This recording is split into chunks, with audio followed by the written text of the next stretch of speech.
board that may need immediate response. And then we will deliberate, discuss, and consider adoption of the resolution of necessity to proceed with the next step, which would be public acquisition of the system.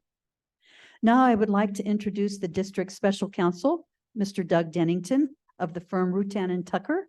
Mr. Dennington will provide an overview of the purpose of tonight's meeting and the nuances of the law that the board shall consider. Mr. Dennington?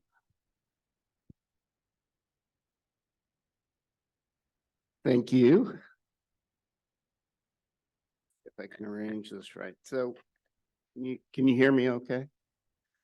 So we're here, as you indicated, to consider the adoption of a resolution of necessity. That is what tonight is about. And I just wanted to, Mr. Stolt had asked that I provide some background on what stage of the process this is in the eminent domain process. So a resolution of necessity, just for background, it's a necessary prerequisite. It's not the first step, the offer or the appraisal and the offer is the first step, but it's a necessary prerequisite to actually pursuing a lawsuit or a complaint in eminent domain that would be filed in the Superior Court, which is the mechanism by which a public agency or the government can acquire property when the public agency is unable to acquire that property voluntarily through negotiations. So the resolution of necessity, as I said, is a necessary prerequisite for that. In California, the eminent domain process is governed by what is called the California Eminent Domain Law. It's a comprehensive statutory scheme which spells out in detail the many requirements that a public agency must go through in order to effectuate or implement the eminent domain process they have to go through. In terms of the resolution of necessity, what is it? In general, it's basically the public agency saying there's a need for this project or public use, and the property is necessary for that project. And there are specific findings that must be made in order to adopt this resolution of necessity. And they are all set forth in the California Eminent Domain Law. And the first one is the condemning agency must find that the public interest and necessity require the proposed project. In this case, it's more proposed use than a project. We use that term somewhat interchangeably in this case because we're not putting the property to a different physical use. We're putting it to basically the same physical use, water transmission, but the project is to, our proposed public use is to convert that distribution system from private ownership as a private regulated utility to public ownership and control. The second finding that must be made is that the project or the proposed project is planned or located in the manner that it will be most compatible with the greatest public good and the least private injury. Third, the agency must find that the property described in the resolution of necessity is necessary for the proposed project. And then finally, the agency must find that either the offer required by Section 7267.2 of the California Government Code has been made to the owner or owners of record, or if the offer has not been made because the owner could not be found with reasonable diligence.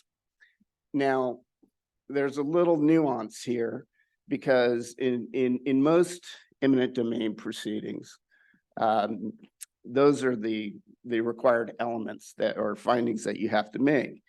There is a nuance here because this is a utility property, and the utility property is already dedicated to the public use of water transmission. And so under the California Eminent Domain Law, when you have a water utility that you're seeking to acquire, there is another reference that must be or requirement for the resolution of necessity. And that is you have to make the determination that the use for which the property is sought to be taken is more necessary, a more necessary public use than the use which the property is already appropriated, if that makes sense.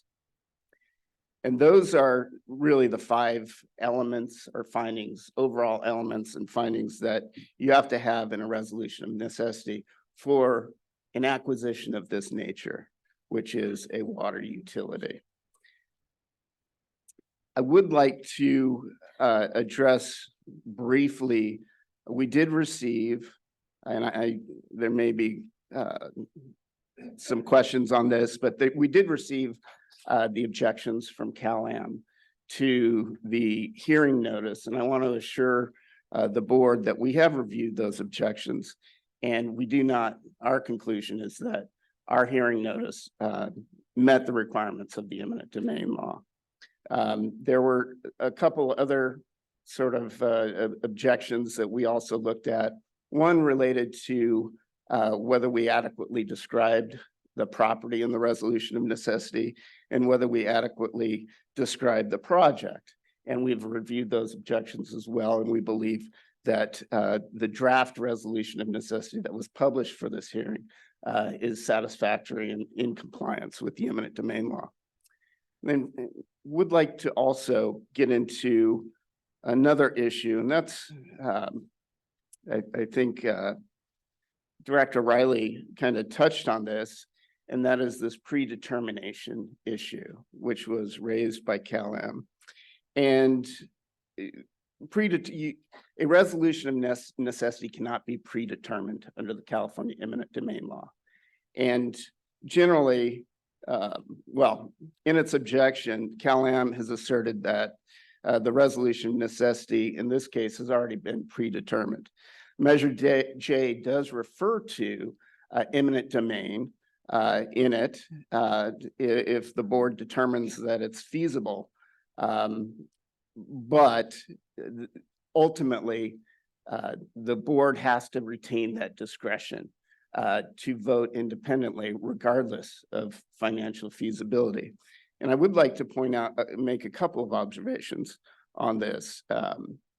There's the statement in the letter, the objection that at the November 19th or November 12th, 2019 special meeting, that the board had already made the determination of feasibility. I believe Mr. Stolt is going to show a slide later that will show that there's only one aspect or maybe 2 aspects of the feasibility that was determined in November of 2019. And they include, there were 4 components. One was the cost of ratepayers, quality or delivery of service, governance, and legal permissibility, which necessarily includes the fact that you cannot have a predetermined resolution of necessity. The board did not make any ultimate finding of feasibility in November of 2019 at the special meeting, because it did not make all of those 4 findings. Nevertheless, even if it can be interpreted that Measure J somehow compels the adoption of a resolution of necessity, we disagree with that interpretation, number one. But secondly, as a matter of law, that cannot be the case. The California state law governs this situation. And we've noted this in the draft resolution of necessity. You'll see, I believe it's in the 8th recital, the whereas clause, which reads, whereas irrespective of the language of Measure J, the district's board of directors recognizes that it is not obligated by Measure J to utilize its eminent domain power to acquire the Monterey water system, and that each director may utilize his or her full discretion to vote in favor of or in opposition to the proposed acquisition of same, whether or not it is financially feasible to do so. So at bottom, Measure J does not and cannot compel the board's adoption of the resolution of the necessity. That is reserved to your individual discretion. Okay, and then finally, just a reminder that the vote, unlike in all likelihood, most resolutions that are adopted by the district, the adoption of a resolution of necessity is not for eminent domain, cannot be by a simple majority. It has to be adopted by 2/3 of all the members of the governing body of the public entity. I think with that, I will turn it over to Mr. Stolt. Thank you for your presentation, Doug. And now we have Dave Stolt coming forward.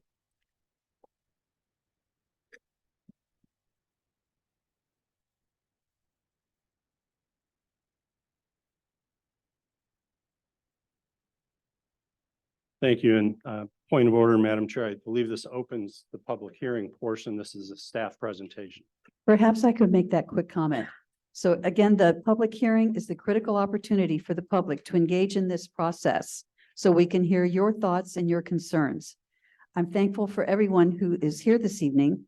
And with that specific comment, I hereby open the public hearing at 5:50 p.m.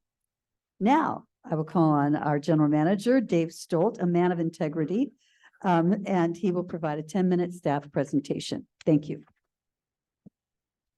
Thanks for just bringing it up. And I haven't left the building. Yep. There we go from the beginning. Perfect. All right. Thank you very much for having me.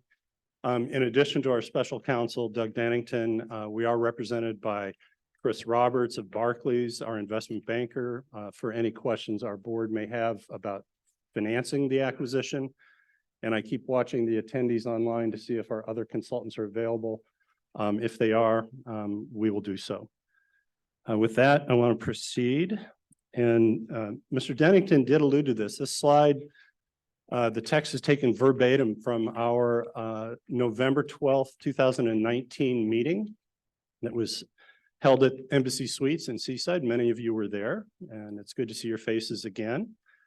But kind of extraordinarily, our board decided that there are multiple measures of feasible. So even though the preamble to Measure J spoke in terms of finance and economic feasibility, the board at that time said, well, you know, feasible to us really has 4 measures, and that is the cost to ratepayers, which in fact was determined to be feasible then and reaffirmed again on our April 3rd, 2023 meeting, and at multiple times during the process. But they also said they wanted to see that there is a benefit to the public in quality of and delivery of service, and that governance would be more transparent, more local, and more locally available to folks in the areas of rate setting, capital planning, and operations. And then finally, that it needs to be legally permissible.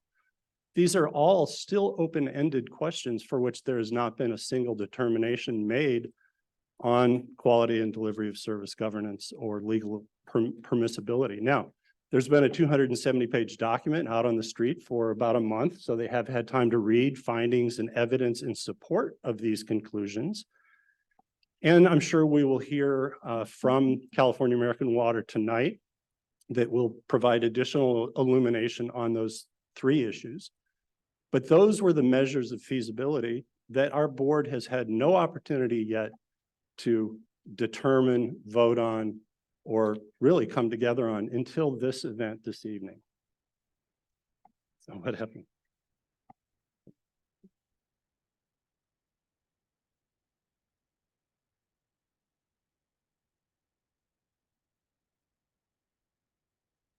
We just needed to get up on the screen.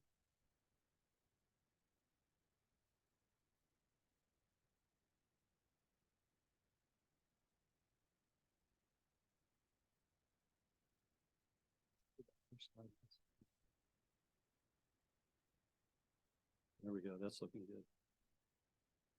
Yep. We're good. Okay. Yeah. Do you want me to just scroll down instead of slideshow? Yeah. Okay.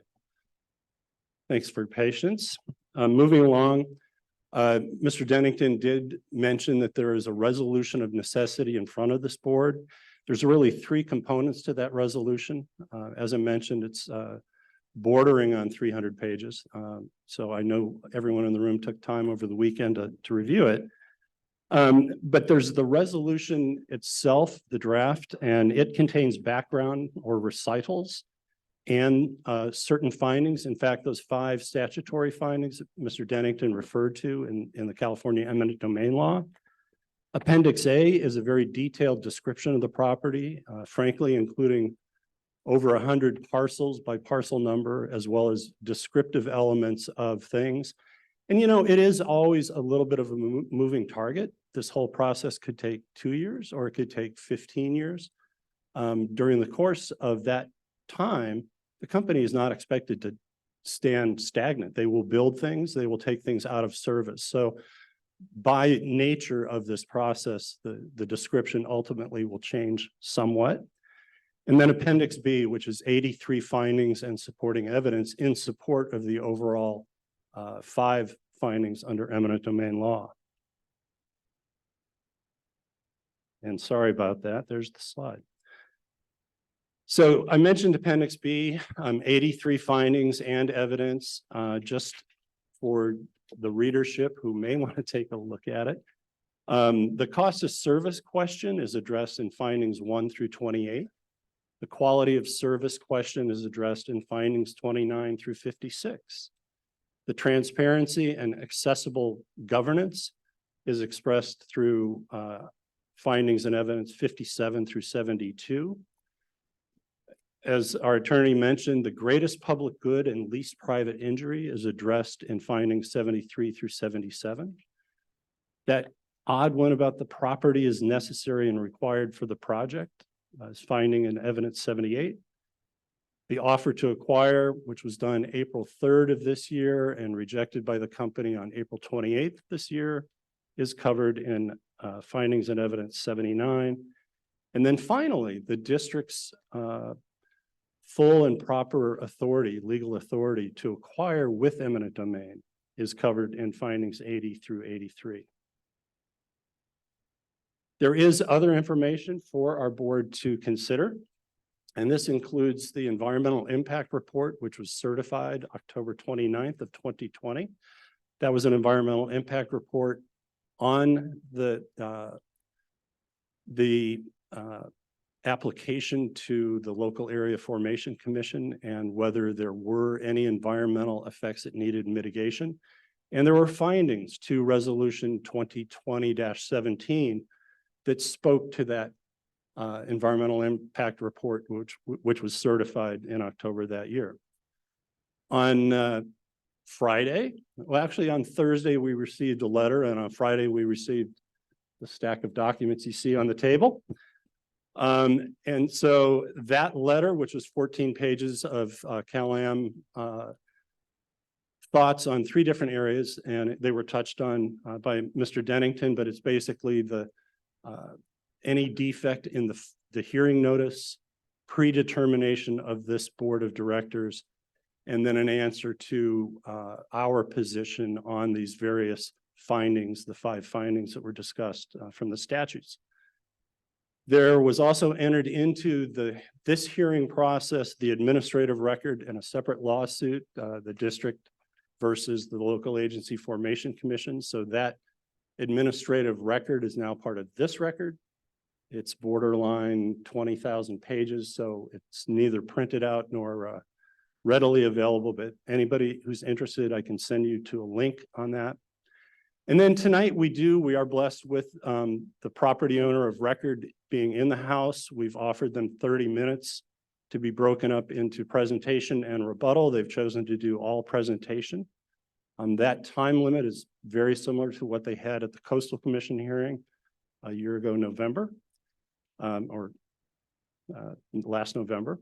And so we will hear from them, and that will provide new information that these elected directors have not yet had to hear. And so, as we've been saying, their minds are still open, their discretion is there, and they will weigh that new information with what they've had in front of them for the last 30 days and take that upon themselves for their deliberation.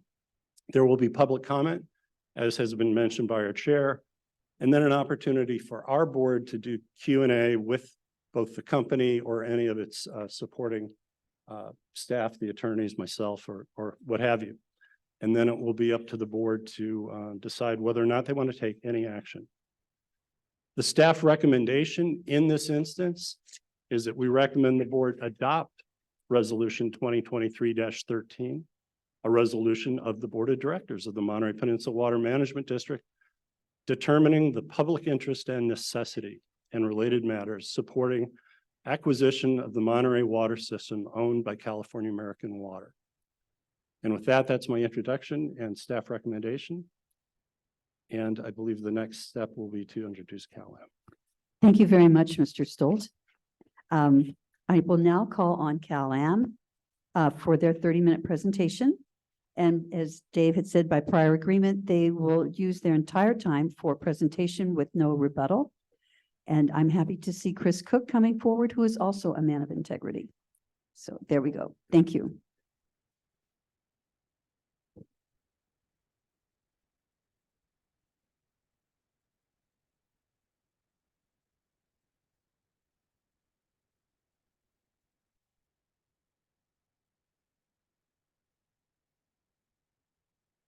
Hello, Chair, Board, and members of the public. Thank you for the opportunity to speak this evening. I am Chris Cook, your Director of Operations at California American Water. And this evening, I'm joined by Evan Jacobs, CalAm's Director of External Affairs. As a little background, I was born and raised on the peninsula. I spent the last 8 years managing CalAm's local engineering and then operations departments. This evening, I will speak to two main points. First, I will explain the complexity of our Monterey water system that makes it unique and requires an experienced water utility company to run it.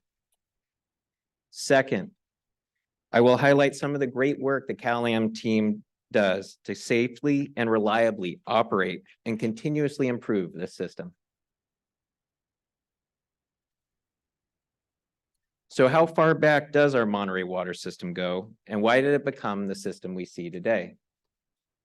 Water service in Monterey began in 1883, serving the old Del Monte Hotel from Carmel River, where is now the Naval Postgraduate School. 140 years later, the system has gone from serving approximately 1,500 people to 100,000 people. During those 140 years of population growth on the peninsula, the system has needed to increase in source water and conveyance infrastructure to meet customer demands. Now, unlike when I grew up here, I know there's a tank at the top of most of the hills I drive by. And when I turn on the tap at my home, I know there's a diverse portfolio of source water, each with their own treatment needs, going through 680 miles of pipe, pumping up to over 100 storage tanks, and ultimately ending up at approximately 40,000 customer meters. A complex system for a community of our size. This is a complex system unlike any other. So now, how complex is Monterey compared with other systems? One useful point of comparison between our Monterey service district, which serves about 40,000 meters, as I mentioned, and CalAm's Sacramento service district, which serves more than 65,000 customer meters, same utility, different water systems. Sacramento has 13 pressure zones. Monterey, 65 pressure zones. Sacramento has 14 pump stations. Monterey has 74 pump stations. Sacramento has 18 storage tanks. Monterey, with all the hills here, has 105 storage tanks. Sacramento has traditional groundwater and surface water for their source water. Monterey's water supply is more diverse, but still severely constrained. Given all the varied topography, source waters, and other complexities of the Monterey system, it requires a grade D5 operator certified license from the State Water Resources Control Board. This is the highest grade certification that they can require for a distribution system, and it requires several years of operating either a D4 or D5 system to be able to acquire it. Overall, same company, but different water system needs and consequently different rates.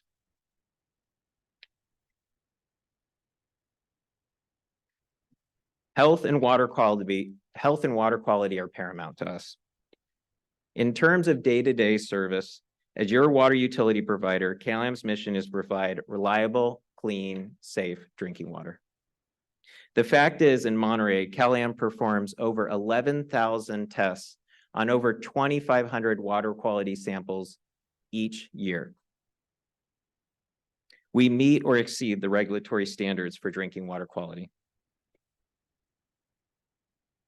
As part of running a water utility is working to ensure clean, safe drinking water is delivered to customers, even in emergency situations. During the recent flooding of the Carmel River and Salinas River this winter, we flew drones to make certain critical sites could be accessed by employees to keep customers in service. During the Carmel River fire in 2020, the fire reached our tank that serves Carmel Valley Village. But coordinating closely with CAL FIRE, our operators were able to keep service going and adjust operations based on fire locations and air quality. During COVID, our crews continued working in treatment plants, pipe trenches, and at construction sites, while complying with county health requirements, resulting in both customers having water delivered and employees staying safe. Also, proactive steps are taken by KLAM's engineering team to improve our system and reduce challenges faced in the field. With 680 miles of main, one must be vigilant in replacing infrastructure, and we invest in it. Over the last decade, KLAM replaced many miles of 2-inch galvanized main in Seaside, allowing for less leaks and better fire flow with the new 8-inch PVC pipe. KLAM continues to replace about 2 miles of main a year in close coordination with the cities. A great example of this are 13th, 15th, and 16th Street in Pacific Grove, with main replacements that just went in prior to the city's street replacement project, reducing residents' impact and project costs. Also, approximately 11 new generators have been installed in the last 3 years at critical booster station sites and treatment sites to ensure homes have more reliable water despite the increased power outages. Simply put, we have a very dedicated and experienced staff that I am proud to represent. These are employees who work hard and take pride in delivering clean, safe drinking water to their community 24/7. Many of them have been providing this service for 30, 40, or even more years, while after work coaching teams or finding other ways to contribute to our community.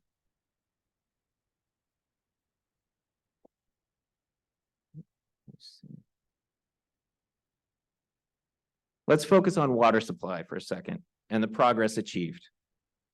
Aquifer storage and recovery is working successfully. This winter was the second best year on record, with over 1,600 acre feet stored.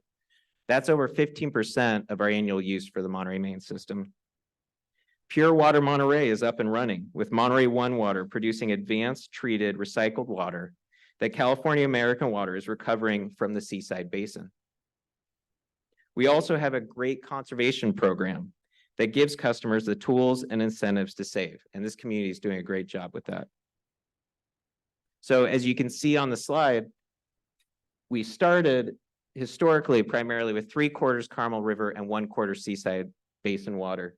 Now we have a much more diverse portfolio with recycled water, rain collection, and other advanced treatments, but we still have a deficit. So then looking on to the future sources, where we want to become less heavily dependent on rain, KLAM is looking to complete long-term reliable solutions to this decades-long problem in the next several years. To further maximize rain collection of our ASR program, we are drilling several new wells along Carmel River. As part of the Pure Water Monterey Expansion Water Recycling Program or Project, Recycled Water Project, KLAM has already made several improvements to our system, including installing new pump stations, pipelines, and engineering is also working on several new extraction wells along General Jim Moore Boulevard. Finally, for desalination, with the California Coastal Commission permit approved, our engineering team is planning to start construction in 2 years. In 2 years. All of these efforts by KLAM combined will not only help the environment, but also future generations, with having access to sufficient water supply without depleting existing source water. In conclusion, Monterey Water System is one of the most complex in the state, certainly one of the most complex systems of this size. I've lived here most of my life in Monterey, and I know that these challenges we face are unique. The idea that there's a silver bullet or that condemnation will lead to easy solutions is simply not true. The district has been a partner with Aquifer Storage and Recovery and conservation programs, but they have no experience operating a water utility. And the complex Monterey system is not one to learn on. The idea that the district can seize the entire water system and transform itself into a water service provider is, I believe, a risky and unnecessary experiment. The reality is, to help our community with water supply challenges and stabilizing of associated rates, we need to focus on solutions rather than divisions to address our community's needs in the most efficient way possible. Thank you. And now I will pass it over to Evan Jacobs, our Director of External Affairs. Thank you, Chris.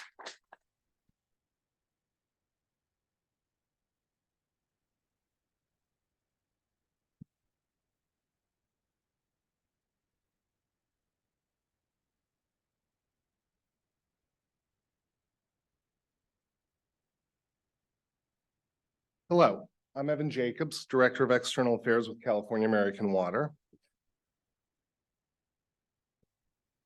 Thank you to Chris and our hardworking operations team.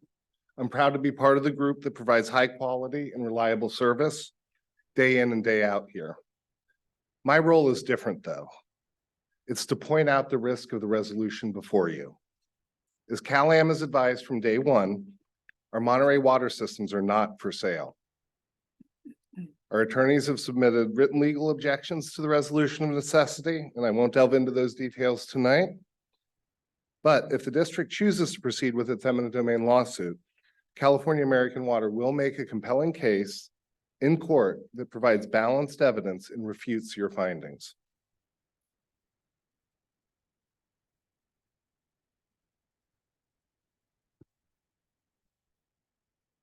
I'd like to start by focusing on the misleading nature of some of the self-serving declarations set forth in the resolution. Let's look at a few that are misleading and incomplete. This comes from finding number 66. It complains about surcharges and fees on our customers' bills. It fails to mention that the majority of the surcharges and fees on our average customer's bills, about 20% of the total bill, is money that is collected and paid directly to the district. 20% of the total bill. That's a piece of evidence that should be mentioned in a real analysis. Then there's this one, it's part of finding number 36 in Exhibit H, which relies on the collective wisdom of social media to disparage our company and our employees because of water main breaks. Yes, we operate and maintain over 680 miles of pipeline in this system. There are going to be pipes that need to be fixed. But anyone with water utility experience should recognize that this picture shows a fire hydrant rupture, which was caused after the fire hydrant was hit by a car. Fire hydrants are like magnets for drunks and bad drivers. It's true, it happens all the time. Car accidents are going to happen no matter who owns the systems, and evidence like this shouldn't be included in your findings. Finding number 53 says that the district is financially responsible and well managed. Last year, Monterey County Superior Court found that you were illegally charging $3.5 million in fees every year on property tax bills. The district has already spent over $2.7 million in legal fees on this condemnation effort and is risking tens of millions of dollars more. I would wager that staff will be back before this board in the next 2 months to ask for more money to pay for more legal bills. Our illegal property tax fees and large unbudgeted legal expenses a mark of a well-managed, fiscally responsible agency? In finding number 54, the district praises its rate-setting ability by describing the Prop 218 process it undertook in 2012. That process established ordinance number 152. The district imposed a fee and has been collecting it illegally since 2016.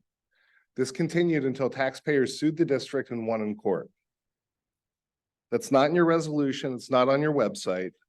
I don't think it's transparent or successful rate-making experience. I also believe the district should be transparent about how conservation rate design and affordability programs will be limited under Proposition 218. This will result in higher costs for families who conserve and reduce support for those who need help from customer assistance programs like the ones California American Water provides.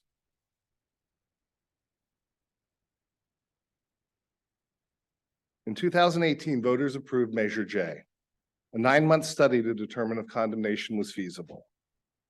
We talked about the November 12, 2019 hearing. The district held a special workshop. Dave has already presented on the 4 criteria that must be met to move forward.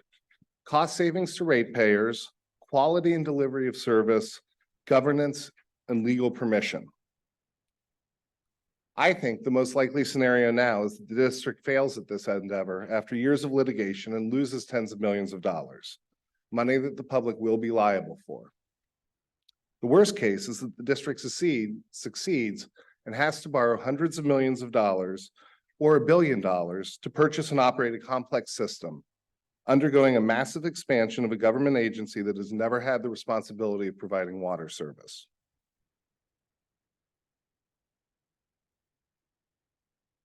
As you all also know, your agency applied for and was denied in 2021 permission from LAFCO to become a water utility and provide water service. This is important. Your district is not a water system under the definitions found in law. Monterey County LAFCO is an agency of local elected officials from all around the county who serve as the air traffic controllers for local government services. They are the ones who determine which local agencies can provide which services. It was the board members of LAFCO, not their staff, not their consultants, who were in charge of decision-making. That board of local elected officials denied the district's request to become an actual water provider rather than an administrative agency. The district is thumbing its nose at Monterey County LAFCO with this proposed action tonight, while simultaneously suing to invalidate their decision. It's strong evidence that without LAFCO authorization, this takeover effort is not legally feasible. It's part of a pattern of this district fighting with other government agencies, taking them to court, whether it's Monterey County LAFCO, the Coastal Commission, or the PUC. This district uses litigation as a weapon of choice. So at that same workshop on November 12, 2019, your general manager put this slide up. Rule of thumb, if it costs more, it is not feasible. CalAm stands by our certified appraisal of our water system. We believe that the value is in excess of $1 billion and that each household will have to pay $1,800 or more per year in addition to their water bill in order to pay for the purchase of our water system. The district continues to rely on a valued estimate of about $449 million, which California American Water has already rejected.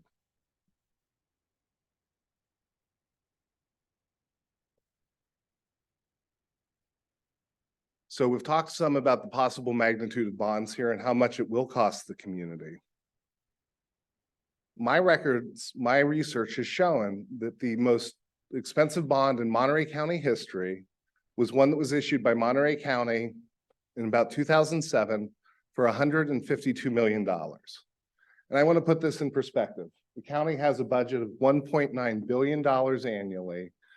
A $152 million bond equals about 8% of their total revenue annually. The district hopes to finance the purchase price with bonds from international investment banks without additional voter approval. As you can see here, the district's annual budget is about $30 million over the last 5 years. They're hoping to borrow anywhere from 1,600 to 3,000% of their annual budget to pay for a condemnation takeover of our system. In addition, since 2018, we know that interest rates have skyrocketed. This will impact the total debt load required by ratepayers. I don't believe your financing plan is prudent or fiscally responsible, and it certainly isn't feasible. The resolution before you tonight makes assurances about the district's ability to operate a complex water system with contracted operations or hiring. It doesn't spell out how the district will manage all of the other services that a water utility must do. Things like water quality testing, information technology infrastructure, billing, customer service, regulatory reporting, purchasing, accounts payable and receiving, dozens of other services that are needed to operate a water system. We haven't seen a plan on that. We haven't seen how that will happen in a way that's effective for ratepayers. In over 250 pages of findings and exhibits, your resolution of necessity doesn't mention the two most recent condemnation attempts by government agencies against regulated water utilities. Both eminent domain actions were unsuccessful. In each case, the courts found that it was not in the public interest to hand over control of a regulated water system to local government. The city of Apple Valley Ranches ended up wasting over $25 million on their effort. And the city of Claremont in Southern California spent over $13 million. In both cases, local residents were stuck with those costs. I predict that those losses will pair in comparison to an unsuccessful condemnation attempt in Monterey. I think it's time to reconsider the feasibility of pursuing an eminent domain takeover. The plan was to have a 9-month feasibility process, and it's taken 5 years so far. Cal-Am has warned that it would be a lengthy and costly endeavor. The district has failed to meet the criteria that the board established at the beginning of this process. It will not improve service. It will not save money for ratepayers. And this district does not have the legal authority to become a water provider. The takeover attempt is not feasible, and it never has been. I believe this district was formed to help protect the Carmel River and find sustainable, reliable sources of water supply for this community. We need to get back to that work and abandon this condemnation attempt. Thank you. Thank you, Evan, for your presentation. And now it is time for us to open public comment.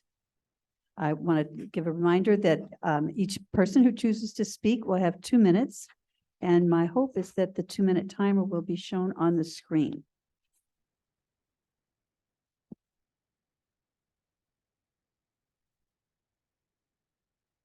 That doesn't sound like it's going to be happening. Okay, so everybody's doing exactly what I'd hoped they'd do. So just please line up. There is no particular queue, but if you wish to speak, I would urge you to go to one of the microphones. Colleen has a microphone, and perhaps we can go over on that side. We can sort of go back and forth. If you want to queue up over on this side, that would work as well.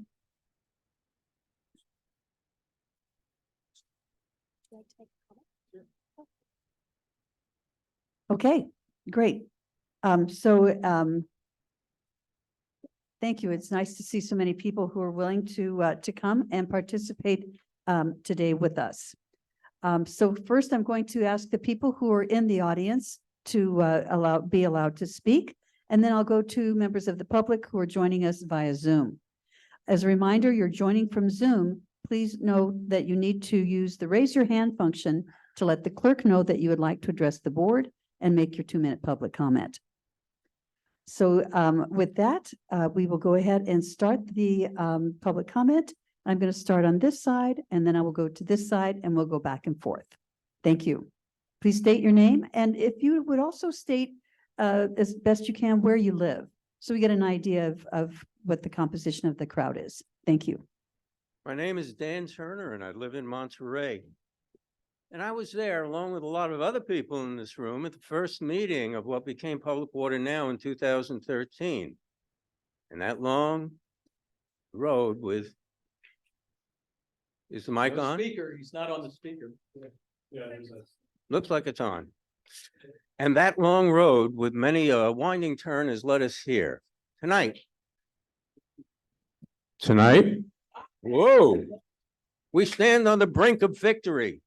And as Franklin Roosevelt said in his fireside radio chat in 1933, at the depth of the Great Depression, the only thing we have to fear is fear itself. By that he meant, if we don't panic, if we don't lose our nerve, we'll be just fine in the end. Now, you've just heard the Cal-Am guy say that we're going to lose. The judge is going to tell us, no, we're not going to schedule the main trial. We'll have to pay tens of millions of dollars in legal fees. Well, that could happen. But that outcome, however, is unlikely. And I have complete confidence in the combined intelligence, experience, and expertise of the water management district's executives, lawyers, and democratically elected directors, that that will result in a presentation to the court that will succeed in its goal of having the court agree that it is indeed in the public interest to schedule an eminent domain trial that, after determining the value of Cal-Am's Monterey property, will result in us being rid of the scourge that Cal-Am has become on our community and the establishment of a public water agency. But it would be a crying shame if the good folks who struggled so long to rid us of Cal-Am and deliver us from their ever increasing and skyrocketing rates should lose their nerve at this point and cave in to the shameful people who have been supporting the keeping of Cal-Am as our water company. If you want victory, you have to take risks. And if you worry about losing, you lick before you start. So don't lose your nerve. Go for it. Thank you very much. And now we'll go over to this side of the room. My name is Greg Magini. I live in Carmel. This is a real simple decision. It's what the voters wanted for. We don't want Cal-Am to own our water. We want to own it ourselves. Do the right things in your heart. Thank you. And now we'll go back to this side. My name is Nina Beatty. I live in Monterey. The critical issues: is Cal-Am water safe? Is Cal-Am's delivery of water safe? If it's public water, the officials have to be accountable, but Cal-Am doesn't have to be accountable, and it hasn't been. Recently, I asked Cal-Am for their master list of what they check for in the water. That list that they initial and date, Cal-Am Director Dr. Jack Wang told me they don't have a master checklist and sent me to the State Water Board. I wrote back and asked him which of the state lists. He didn't reply. How are they keeping track? Cal-Am's 2022 water report says they test for about 100 chemicals, but only provided a few results. There's no mention of the Seaside Basin, where much of the peninsula water is drawn from, and the Fort Ord Superfund area on top of it, particularly Site 39. Lethal, carcinogenic, DNA-damaging chemicals like Agent Orange, TCE, PFAS, chemical weapons, DDT, malathion, depleted uranium were dumped there for decades at Site 39, percolating through the soil to the aquifers. As Fred Muir knows, he was in charge at Fort Ord. He shut down wells and combined well water so that water would fall below federal limits. But Julie Adie got cancer after only 1 year drinking it, and many others too. Cal-Am reports only 3 PFAS compounds, but doesn't say that Cal-Am is at 3,100 times over EPA health advisory limits. PFAS causes multiple myeloma, which Julie Adie has. Cal-Am doesn't talk about growing bay radioactive contamination, including tritium compromising desalination. Tritium creates radioactive water, which can't be filtered out. Cal-Am hasn't told us it's installed smart meters since about 2012, notorious for fake water readings through malfunction and which cause health problems. Cal-Am lied to the CPUC and the public, installing a new, very powerful generation of smart meters in 2008, despite CPUC denial. Cal-Am then asked the CPUC in the last rate case to approve a rollout and future cell towers in the neighborhoods, but didn't tell the public about this multi-million-dollar expense and higher rates to customers. No mention in public notices or in the newspaper. The CPUC quietly approved smart meters, even though it knows of the problems. That's why we need public you, water, Nina. and why the water district must commence eminent domain proceedings on Cal-Am water for the public good and for accountability. Thank you. Thank you very much for your comments. And here we go. Hi, everybody. I'm Dan Presser, and I live just up the street here in Monterey. Well, I got to tell you, Cal-Am, you're a bad neighbor. For years, you stole water from the Carmel River. bad for the fish and other wildlife, bad for the environment, and bad for customers. CalAm, you're a bad neighbor. You overcharge CalAm users. We have the highest water bills in the nation. CalAm, you're a bad neighbor. You have influenced LAFCO to overturn a legitimate vote by stopping Measure J, the proposition to buy you out so we can get rid of your shenanigans. Well over 50% of your ratepayers voted to boot you off the peninsula. Yet the overwhelming vote of the people meant nothing to LAFCO. 2 independent studies came to the same conclusion, that it is feasible to buy out CalAm. The CalAm vote is a sham. Why are people down county voting to stop a peninsula election? Can you imagine what they would say if we overturned something they wanted to vote for? CalAm, you're just a bad neighbor. You cannot be believed. You lead us astray when the LAFCO board voted against the purchase agreement. You did not mention that the LAFCO board was advised by its very own staff to vote for that purchase of the agreement. CalAm, you're a lying bad neighbor. With all this under your belt, you should be ashamed to stay here. You should put your tail between your legs and scram. You're quite a collection of being a bad neighbor. So why should we believe in anything CalAm says or does? We are not for anything you want to do in our neighborhood. Thank you, Dan. Adios, muchacho.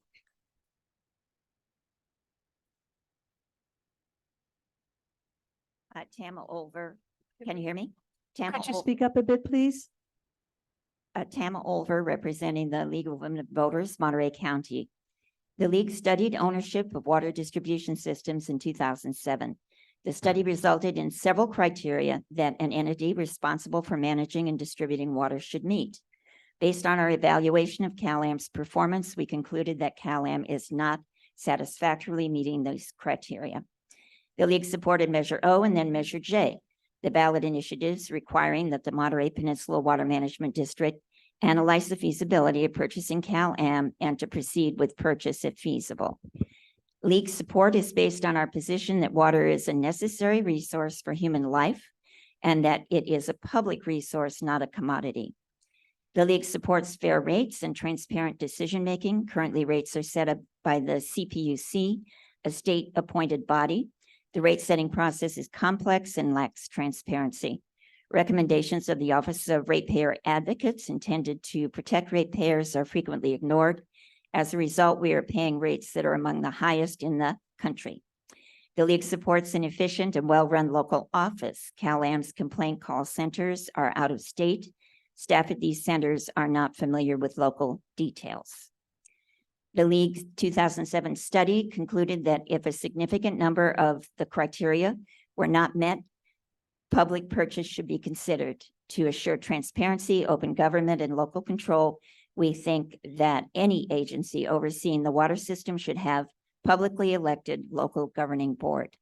The League supports the findings of the district that a buyout is feasible, and we support its efforts to move forward with the eminent domain process as required by Measure J. Thank you. Thank you very much. Hello, my name is Molly Nance, and I'm a resident of Pacific Grove, a homeowner, as well as a landlord. So I plan to stay here for more than 30 years. I'm from here. And I also understand that in the next 30 years, Pure Water Monterey can supply our region with the water. However, 30 years will come and go. And I know in 1994, my family was hit hard with the water moratorium. My dad was a demolition contractor, and this moratorium had a huge negative impact, financial impact on my family. So we need more water. We need water for beyond 30 years. And there's been too much debate for a water supply, who will run it, how they will run it, for way too long. The public buyout debate is antiquated debate. So let's stop and let's pivot towards a collaborative solution, put years of unnecessary squabbles behind us. For more water to our region, I support a desal plant, and I support the expertise of CalAm to build it and to operate it. They have the experience as a water utility operator. Let's let them keep doing their job. Thank you. Thank you.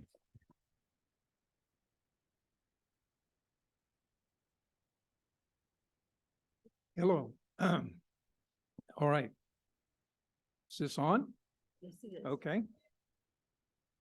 Closer? Yes. Closer. Oh, we're much closer. I'm Robert Ernst, a CalAm customer since 1982. I live in the county area. I also served on the board of the Water Management District as chairman during the 1990s. I helped to implement the regulatory conservation measures of fixture counts, tiered rates, and water credits that are so hated by the people. I object to the resolution. The proposal fails to satisfy the eminent domain law for several reasons.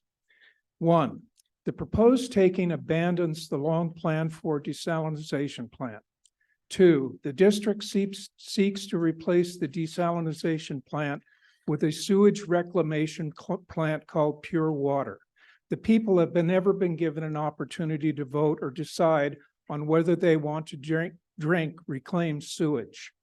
The risk of illness or death from drinking reclaimed sewage is unacceptable to the people of the Monterey area. The district has, in my opinion, deceptively introduced reclaimed sewage into our drinking water during the COVID lockdown crisis. The desalinization plant is a much safer source of water than a sewage reclamation plant. The proposal falsely states the need for water based on the current regulatory scheme. In other words, your goal is to impose by fiat a permanent state of scarcity suffered by the people for the last 30 years. The resolution also understates and would make permanent the demand for the water in Monterey by approximately 10,000 acre feet. We were using about 19,000 acre feet before we put in the conservation measures, and they worked. But those circumstances and restrictions were never intended, as you propose, to become a permanent state of affairs. And thank you so much for your comments. Thank Your time is up. Thank you. Thank you. My name is Kate Daniels, and I believe that this resolution is in the public interest and that it's absolutely necessary. It is time to let this proceeding decide the fate of the Monterey Peninsula water supply. For too long, a sustainable water supply on the Monterey Peninsula has been unfairly entwined with resentment and anger toward CalAm. Monterey Peninsula residents are sick and tired of endless revenue rate increases. Monterey Peninsula residents are tired of being forced to pay profits to CalAm investors. We also know what a CalAm future looks like, and it's tied up in endless litigation that will ultimately fall on the backs of ratepayers. One constant that's been in this equation my entire life, and I am now turning 50 in a couple months, is CalAm. We are at a point right now on the peninsula where we have no choice but to move forward toward a sustainable future. Working for a state senator, and I'm speaking on behalf of myself, not on him, we often support public agencies in their efforts to receive state grant funding. And in some cases, we've been able to direct money directly from the state budget to agencies like the Monterey Peninsula Water Management District for infrastructure projects. In the time that I've worked for the senator, we have never been able to direct money like this to an investor-owned public utility. I hope you'll pass the resolution tonight. And then as a district, please focus your attention on the water supply that is needed and build a publicly owned sustainable water supply for our future. Thank you. Thank you. Just a quick comment before our next speaker. I want to remind you that if you have your comments in written form and you would like to ensure they get in the record, Colleen would be able to take them from you. And if you want to raise your hand, I'm sure she can come to pick them up from you. Okay, thank you. Next speaker. Hi, my name is Alan Hoffa, a Monterey City Council member and a candidate for supervisor in District 5. I was proud to support Measure O in 2014 proud to support Measure J in 2018. And in 2018, the voters gave the district a direction. You've been pursuing that direction. It's important for you to continue and move forward in that direction. There were the staff report, and I'm sure other speakers will speak to the financial feasibility, the legal feasibility, the quality, and those other important issues. The staff report, I believe, does a very good job of that. What I'd like to do is speak directly to the board and give you some advice about the decision before you. Rene Descartes, a philosopher from the 17th century, excuse me, gave some advice about how to make an important decision. Imagine walking through a forest, you're lost, you're not sure which way to go. Oh, do we stick with Cal-Am or do we move forward with a public water agency? He says that basically, once you start going in direction, you should keep going in that direction. If you constantly switch directions, you're only going to end up more lost than you were before. The voters gave you a direction. You've been following that direction. There's been nothing here that we heard tonight from Cal-Am that should lead you to reconsider that direction. There's a lot of good reasons in the staff report to encourage you to continue in this direction. I support the resolution. I urge you to do so as well. Thank you. Good evening. My name is Kathy Biala. I'm sorry. My name is Kathy Biala. I am speaking as a private citizen of Marina. As one of the advocates for a collaborative regional approach to water, I know that the buyout of Cal-Am not only expresses the will of the voters of the peninsula, but it is the right thing for the general public good across our region. As a customer of MPWMD, a neighboring public water agency with an elected board, we experience the significant benefits of a public agency. The Peninsula Water District rightly outlines the many advantages of becoming a fully public agency. Among them are curbing the costs of water, since public agencies do not exist to make profits, with their sole objective to administer the public good and not to generate profits for shareholder investors. Public agencies are eligible for grant funding, while Cal-Am as a private company is not. Taxpayers' monies sustain the public agency's local functions, while Cal-Am must generate additional corporate profits for shareholders and overhead expenses not part of our local economy. With a wholly public agency, involvement with CPUC is not required, an agency that guarantees the profitability of privately owned utility companies. Public agencies operate under strict transparency regulations, with every penny spent or generated fully visible and accountable to the public, while Cal-Am remains inaccessible to public scrutiny as proprietary information. Our region knows and understands the public good that will come out of the buyout. Public agencies with similar operating principles have the will and desire to be collaborative on regional projects. Across the region, we applaud your efforts towards a resolution of necessity. Thank you very much. Thank you, Ms. Biala.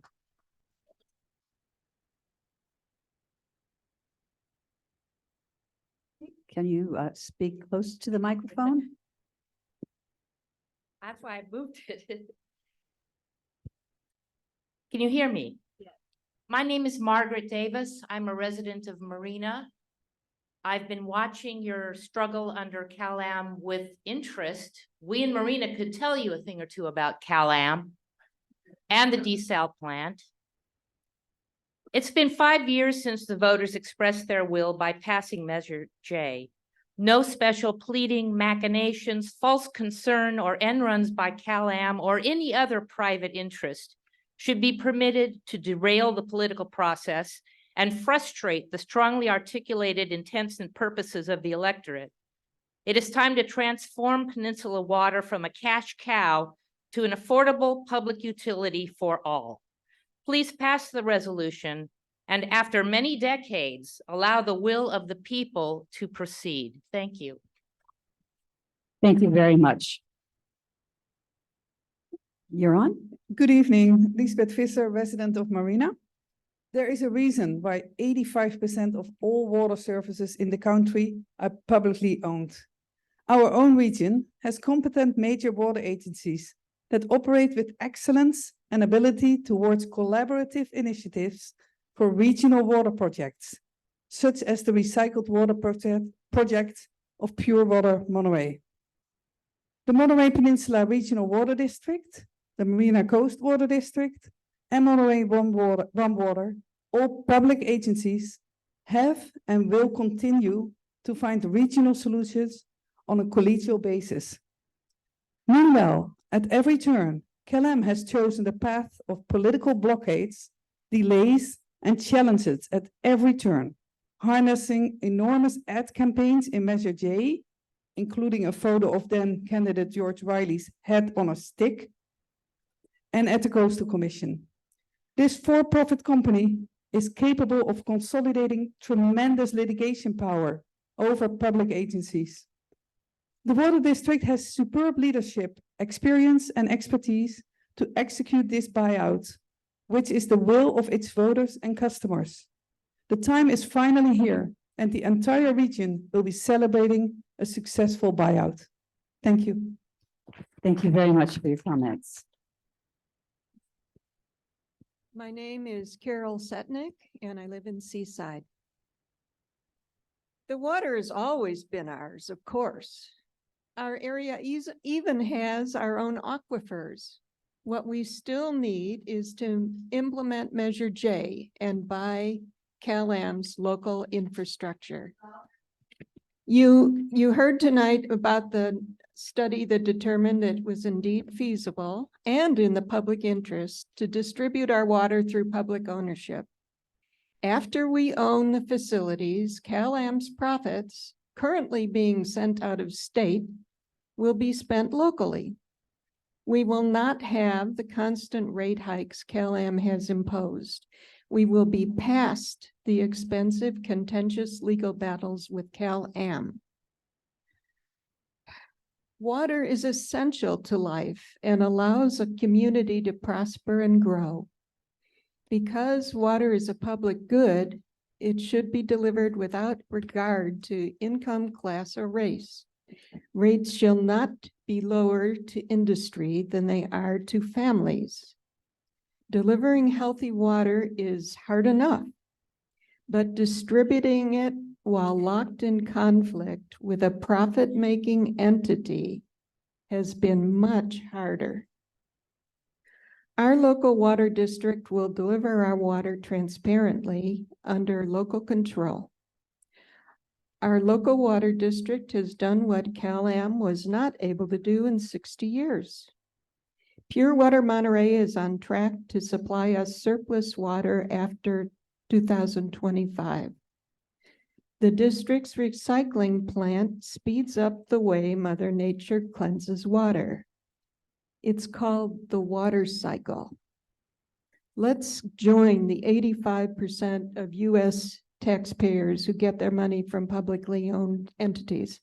Thank you so much for your comments.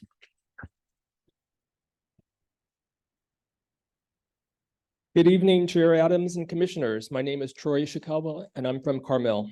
The public has been waiting for almost 5 years after Measure J1 to buy out CalAm. During that time, our water bills have increased significantly. Personally, my water bill has more than doubled, and yet I use less water than I did even 3 years ago. Using less water did not equate to lower water bills. Your staff's report to proceed with the eminent domain has finally come to fruition. I ask all of you to vote yes to go forward with the resolution of necessity. Monterey Peninsula water ratepayers can no longer be controlled by corporate water whose only justification is to make a profit and not serve the community in its best interest. Thank you. Thank you very much.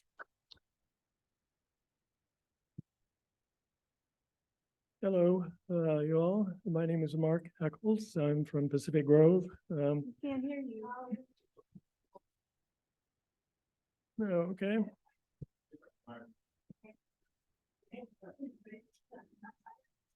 You guys are barking a lot of orders at this guy. Just Yeah, wants his time- 2 minutes Yeah, here. time is running out. Well, my name is Mark Eccles, and I've lived in Pacific Grove for about 35 years or so.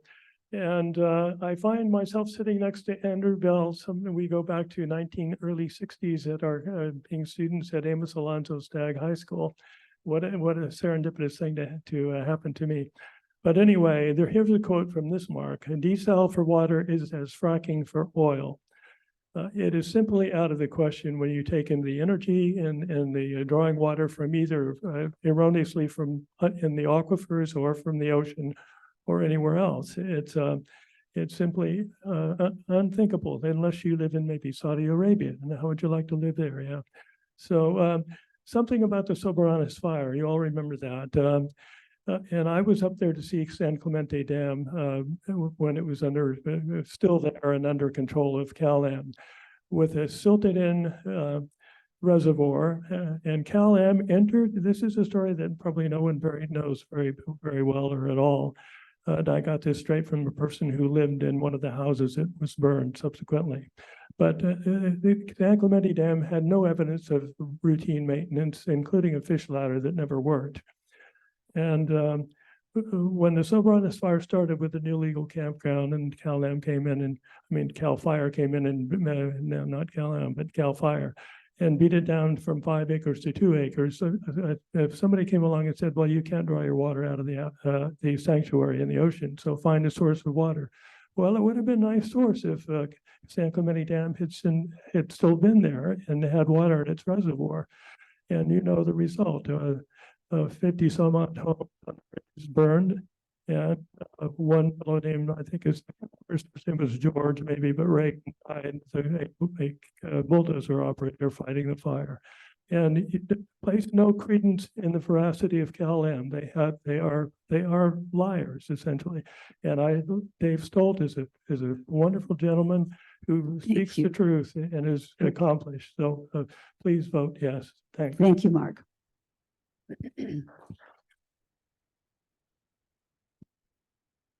Thank you, Chair. My name is Eric Tynan. I'm the General Manager of the Castroville Community Services District.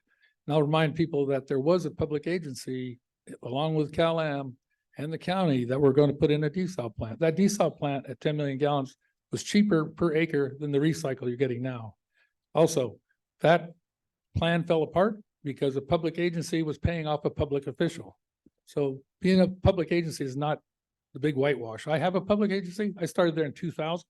And yeah, they're good, but they're not inviolable. Also, Measure J, nobody in Salinas Valley paid for Measure J. The water coming for the solution for the peninsula mostly is coming from the Salinas Valley.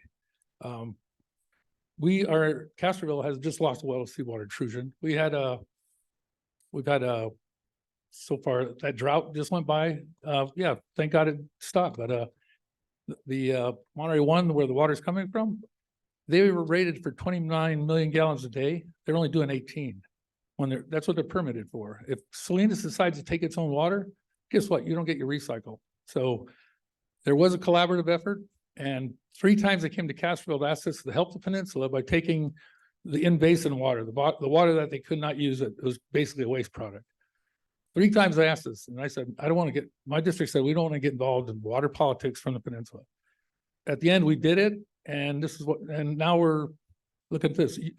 One of the reasons your water is so expensive is because every time they come up with a cheap solution, it gets voted down or changed. You go to the next one. The next one's more expensive. The next one's, whether it's a dam, Plan B, the repog. Be careful what you wish for, because how you're going to run a system with the same people, 700 million in debt, and the same infrastructure, and save a ton of money just doesn't make sense. Thank you. Thank you very much. Yes. Hello, Susan Schiavone. I'm a Seaside resident. I also sit on the Ordinance 156 Oversight Board. So I just want to make the statement that I do believe that case is under appeal. So a final statement about a quote illegal tax is not, it's a bit premature. Thank you. The district's evidentiary findings clearly outline compelling justification for eminent domain, planned with the least amount of harm in the best interests of the public good. Thank you, MPWMD, for your hard work. MPWMD has received national awards for transparency and fiscal management. Cal-Am has no transparency and a history of charging Monterey 3 times other operations in California. Look at your last bill for proof. Their October advice letter chart shows Sacramento ratepayers average 8,000 gallons a month and pay only $65, while Monterey has the lowest average use at about 3,500 gallons a month for $117. George Sanoff continues to spread fear about the legal costs and feasibility, saying we're paying millions if the district loses.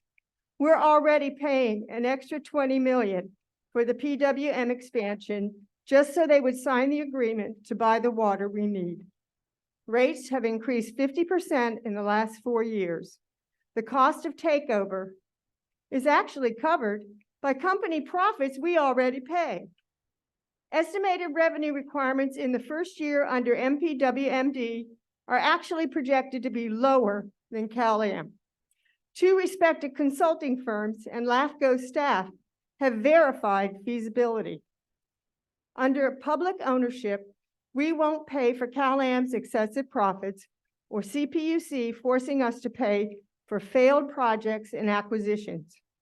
All studies show nonprofit public agencies provide retail water at Thank lower you. cost. Thanks so much for your comments. Can I say one thing? This is not just for us, it's a legacy for the next generation. Thank you so much. Yes, over here. I'm Yes. waiting for the number to switch. Good evening, Honorable Madam Chair and Honorable Board members. My name is Blanca Sarasua, and I want us to step back just for a second, and I won't go over the 2 minutes. I want us to all be grateful about this country and democracy in action, that we can disagree here publicly and passionately, and nobody's going to shoot me after I finish my comments. And so I think that sometimes we need to step back from the volatility and the heat of the discussion and just respect each other, which we are. And I'm grateful for that. So thank you for allowing me to participate. As I said, my name is Blanca Sarasua. I have lived Carmel Valley on the Monterey Peninsula most of my life. My father, Aquilino, worked on many ranches in Carmel Valley and Big Sur throughout his years. As you know, land cannot thrive without a reliable source of water. Cal-Am has the experience necessary to get the job done. The district does not. Cal-Am has the financial capability to get the job done. The district does not. Moving forward with an eminent domain takeover would be a huge mistake. The land in our community need a reliable source of water. I urge you to vote against this resolution. Thank you. Thank you, Blanca. Tom. Yes, good evening. Tom Raleigh. I'm Vice President of Monterey Peninsula Taxpayers Association. We're the ones that filed the lawsuit to said, follow your own ordinance, stop taking money on our property taxes. This was a violation of trust, something the Water Management District agreed to that you were not following. And while it may still be on appeal, it's a delaying tactic. It shows that some of the people are not trustworthy all of the time. So I've been following closely the activities of the Water Management District since the 1990s, and especially following it since passage of Measure J. 2 major items. First, Measure J is advisory. It is not a mandate, despite what is printed in our Herald, which repeatedly says it's a mandate. It is not a mandate. You have a choice to turn it down and avoid future expenditures that we're all going to have to cover. Secondly, phase 1 of the buyout process. Back in October 2019, it was, came forward at the hearings in Embassy Suites, and I mentioned this to this board at a September 18th hearing, that the cost was estimated at less than $500 million. Cal-Am Water says they're worth at least $1.1 billion or thereabouts. The difference is ludicrous. You're not even in the ballpark. So the numbers that have been prepared by your staff, by Mr. Stolt and all his hired handpicked consultants are not accurate. So I urge you to turn down resolution number 13 and not move forward tonight. Thank you. Thank you, Tom. I'm Vicki Pierce. I live in Pacific Grove. You're considering a resolution of necessity. Water is the most basic necessity of life, next to the air we breathe. Public ownership and control are essential. Please vote yes on this step forward.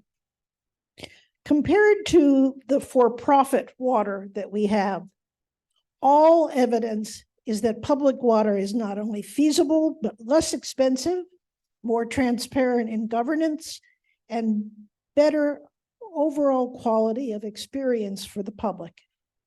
CalAm leadership has failed us in terms of stewardship, maintenance, service, and affordability. And now it's proposing to build a huge, unnecessary, costly, high energy, and environmentally damaging desalination plant. I prefer recycled water. Even without all these willful damages, the buyout of CalAm would still be to the public benefit. The principle and benefits of public water would remain. The buyout is long overdue. Thank you. Thank you for your comments. My name is Davis Todd Hunter. I'm a resident of Pacific Grove, and I just want to give some clarifications and thank people. People have been saying some really interesting things here. I would like to clarify that Pure Water Monterey wasn't an accidental name. You know, we've had astronauts going around the earth for over 20 years that are drinking recycled water that has been purified. Quit calling it sewer. It's not. And my background with desalinization goes back to when it was called desalinization, not desal. And if you have any questions, first of all, it's a lot less expensive to run reverse osmosis with brackish water than it is with salt water. It takes a lot more horsepower. It's not very practical, but I think that there have been a lot of good speakers tonight. Thank you. Thank you very much. Over here. Ellen Gannon, Mid-Valley Garden Homes Condo, Carmel. Chair, Sustainable Carmel, Board Member of CSMC, Communities for Sustainable Monterey County. Good evening, and to each and all of you, thank you for being here. Gratitude for the lengthy and thorough process since 2018. Now is the time. In nature and in our lives, there are transitions, such as seasons, phases of the moon, movements of the sun, and in our daily individual lives. Now is the time of transition for the ownership of our local water system. If not now, when? Thank you. Thank you very much. Thank you. My name is Jacqueline Woodward, and I also want to thank all the speakers here tonight. It was wonderful to be part of all this. I've lived on the Monterey Peninsula since 1956 and have been politically active most of my adult life. I feel it's our duty to protect our democracy by participating in what happens in our local community. Voters approved and passed Measure J because we want our water source to be under local control, not controlled by a corporation obligated to its stockholders who expect a profit on their investment. I totally support an eminent domain buyout of CalAm. We must consider our children and future generations living here for years to come. Thank you. Thank you very much. Over here, Mr. Bear. Good evening, everyone. My name is Michael Bear, and after 36 years on the Monterey Peninsula, I've spent the last 4 years in San Jose, yet here I am. How can that be? It's really a matter of justice. This thing has really caught me. Been at it for over 10 years. And I didn't prepare remarks, and I was just thinking, well, what do I really want to share? The one thing that really bubbles up related to what the presentation is governance. The CPUC is incapable of managing rates, of determining what's going on scientifically in terms of the impact of a desal plant, of even within a year's time resolving the supply and demand debate. If take over the company, you become the governance. And we can come down to Ryan Ranch and I imagine when that happens, that you'll begin to see the business community again, which has dropped out after all of these hardworking people got the signatures, got the votes, and got the electeds onto the boards and onto some of the cities. The hard work of the people drove out the business community. They give up. But if you're going to be the board, they're not going to give up again. And so I want to reach out to the business community. You guys have a deal with Cal-Am, and you have been using that against the people of this community.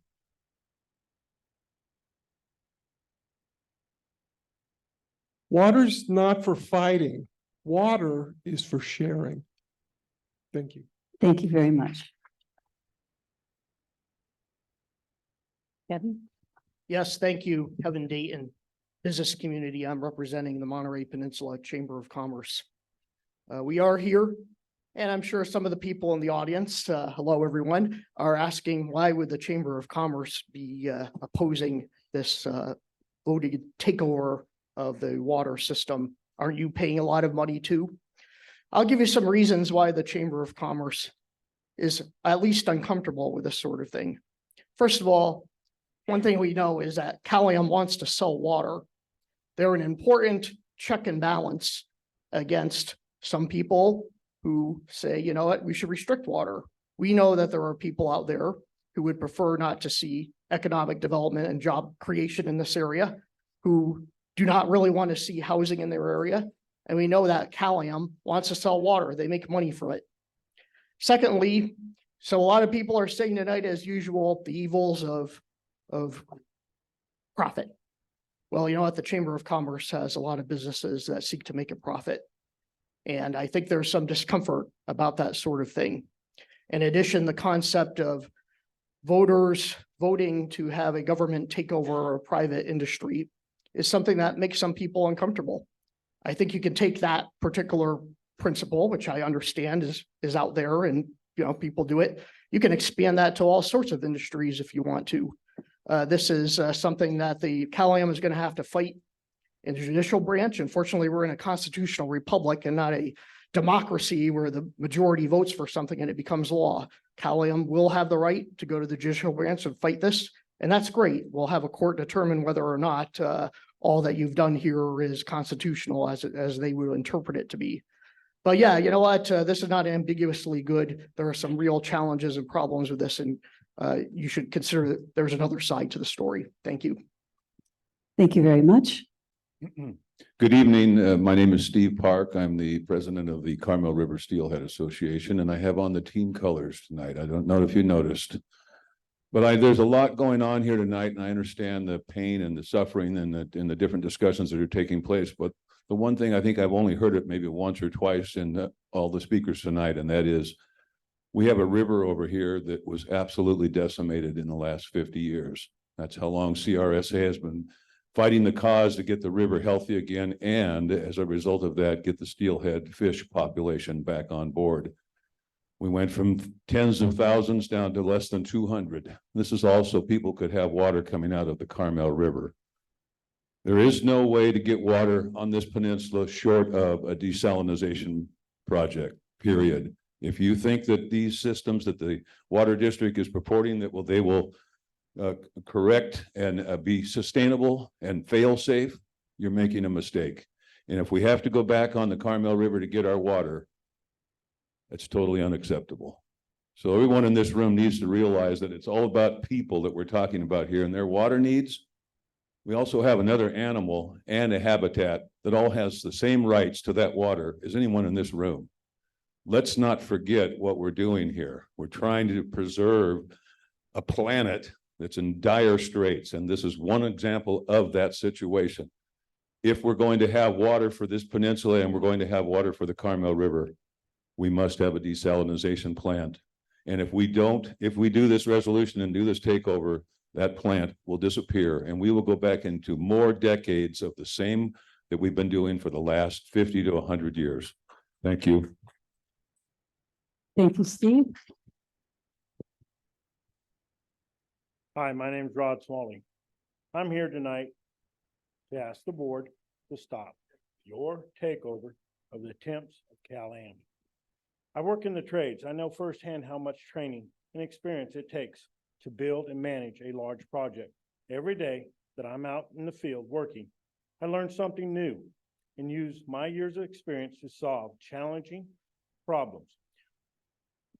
We brothers and sisters in labor start as apprenticeship and get hands-on training before receiving our licenses and the ability to perform our trades. I take pride in the quality of work and the results from my training.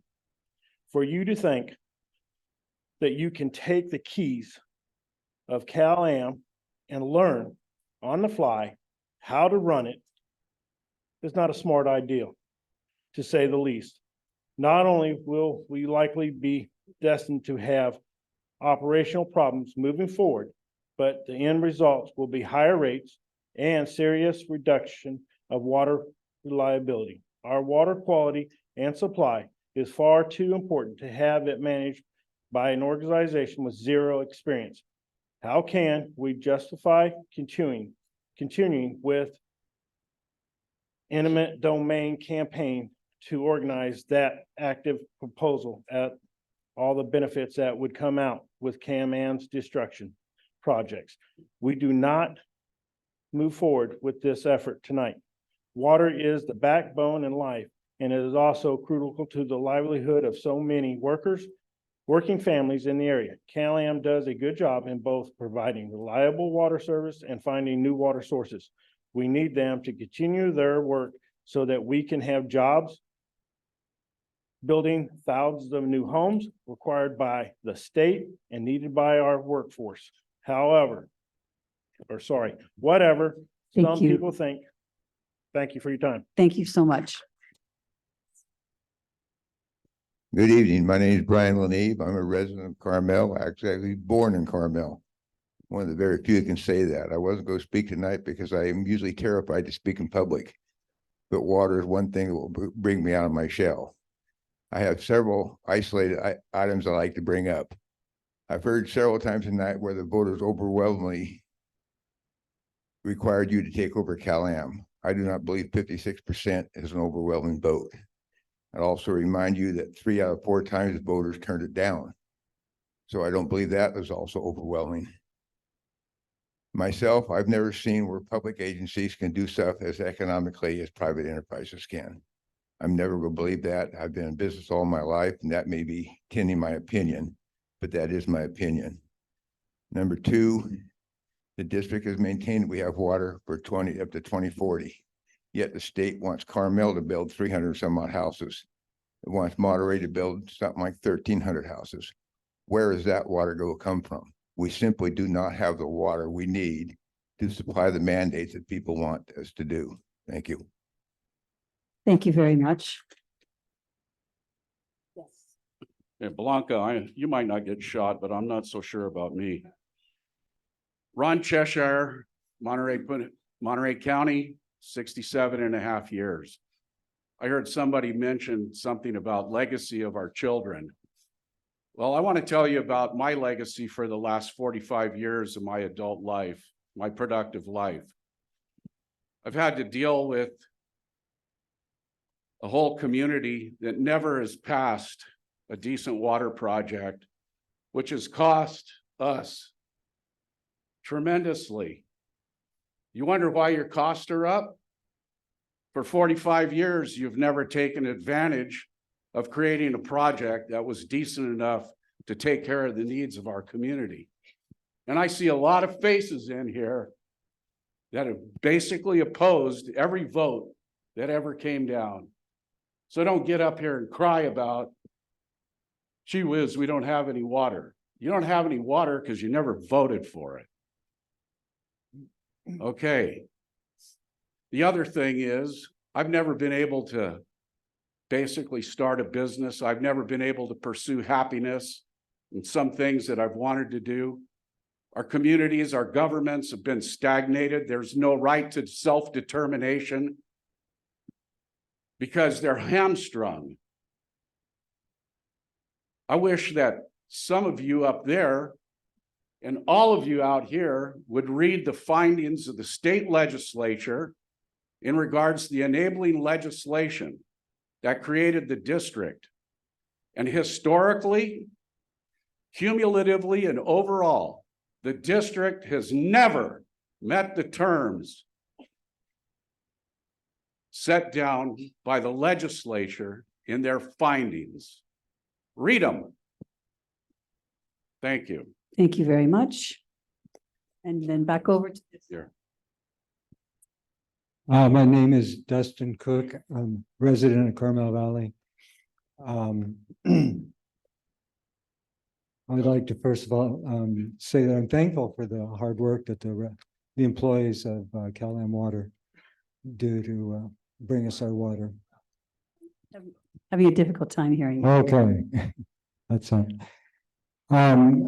Mostly I'd like to point out that any profit-driven organization does not necessarily have the highest and best interest of its constituents or its customers. And we had the opportunity tonight to put in place something that could be voter controlled. So however we secure our water in the future to service the peninsula, I think it's our opportunity to get rid of the profit-driven corporate entity that owns and distributes that at this point. Thank you. Thank you very much. I need to make an gonna- announcement to people, so if you hold on just one sec, please. I need to let the people know who are on Zoom, who are participating by Zoom, that we have about, maybe 3 more speakers here. And so if you're interested in participating via Zoom, please make sure you get your hand up so that we're able to call on you when the time is appropriate. Thank you. Okay. Okay, now we're It's okay back with you, I'll stay this- seated. Yeah, Yeah. that's good. It's good. Yeah. This is actually a very simple issue. If you go look at your mission statement, you're supposed to enhance augment the availability of water. And I don't understand how going through a process of eminent domain is going to enhance the availability of the water resources. And secondly, this is an engineering problem. Building and operating this plant is an engineering problem. I don't think anybody on that stage has got the expertise to do it, and you ought to be willing to acknowledge that you have to turn it over to experts. Thank you. Thank you very much. And now we'll go back over to this side. Me? Okay. Anna Thompson, Carmel, please Please adopt. speak a little louder. Yeah. Please adopt this can Hold the you hear me okay? Oh, okay. Anna Thompson, Carmel, please adopt this resolution of necessity. Our water system should be public owned and be managed by public agents that is accountable to the community it serves. Cal-Am's profits interest conflicts with the public best interest. CalAm is a monopoly whose primary objective is to maximize returns for their management and shareholders. The more they invest, the higher the returns regardless of performance. The ratepayers are required to assume all costs and liabilities and have no say on the matter. CalAm has owned the Peninsula's water delivery system for over half century. Can you hear me okay? Okay, sorry. CalAm has owned the Peninsula's water delivery system for over half century, but is this district that has successfully developed several supply projects for the peninsula, including the Pure Water Monterey, which has allowed CalAm to stop its illegal overdrafting of the Carmel River. CalAm has obstructed the development of the public water Monterey expansion for several years. I mean, Pure Water Monterey, I'm sorry. By now, this project will be delivering an additionally 2,250 acre-feet per year. Enough water to build up our reserves in support of growth and new housing. CalAm continues to promote their problematic and very expensive desal plant, which we don't need. Climate change demands we conserve and protect our natural resources. CalAm desal will pollute our environment and cause financial hardship to most families. CalAm's desal is very expensive and inflationary. It will double our water bills and raise the price of goods and services provided by local companies. These companies will transfer the higher costs of water to the consumers. Thank you so much, Anna. Okay. Thank you. We've got a lot of people going on here. Yes, Okay, yes. who do we have over on this side now? Please make sure we get your papers for the record. Okay, yeah, good evening. Yes, I can hear you. My name is Andrea Harrod. I live in Pebble Beach. I appreciate all the comments, you, the board, how hard you've worked. Whether I agree with all the comments or not, I appreciate the civility involved. I just want to say, I'm not going to start out about there are good people on both sides. I don't blame CalAm for everything, and people like Chris Cook and Mr. Jacobs perhaps weren't even born at the time certain things happened. I'm pretty old now, but I do remember when the state was ordering CalAm to stop pumping out of the Carmel River. I have great regard for the gentleman who spoke about the steelhead and so forth. Yes, but they pumped and pumped. They were supposed to bring in transmission lines to stop that, and they failed to do it. And we've had endless moratoriums. I remember my mother, when she was 80 or something, she would scream at us kids who were 50 and 60 at the times. This was like 20 or over 20 years ago. They would at the sink, no, don't leave the water running when you're doing dishes. And she probably used 20 gallons of water a month or something, if that much. And she was penalized. She not only was conservative, but if she didn't match that and go even less, she paid more money. So it's been an ongoing thing like that. And I think that there will be more transparency with a private, with the public water company.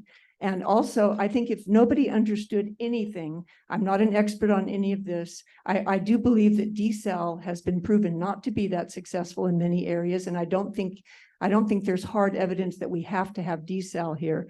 But I think that if nobody understood anything else, it's obvious that a company who is working for their stockholders, for their investors, that is their primary purpose.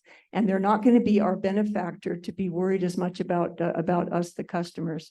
Thank you. I hope that you will go forward with this resolution. Thank you so much. Thank you so much for your comments.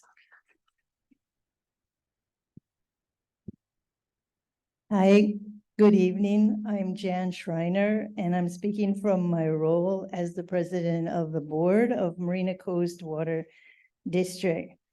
It's a sister public agency to Monterey Peninsula Water Management District in Marina, and I live in Marina. So I appreciate the kind words that we've heard about publicly owned water services this evening. The Marina Coast Water District Board and staff have been working hard, really hard, to be trustworthy, transparent, reasonable, and collaborative.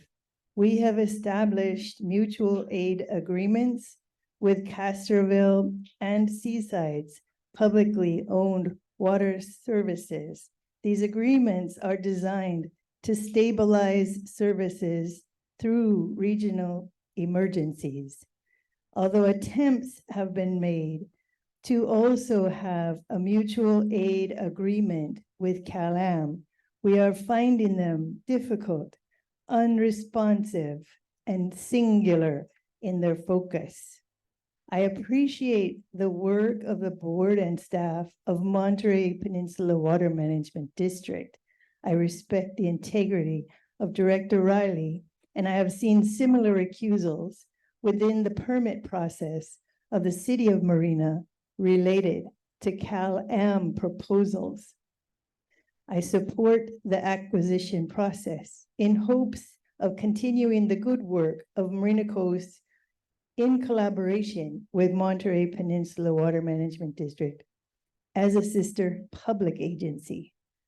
In support of the opinion previously mentioned, Marina Coast Groundwater Sustainability Agency was just awarded a state grant of $6.55 million for groundwater sustainability planning.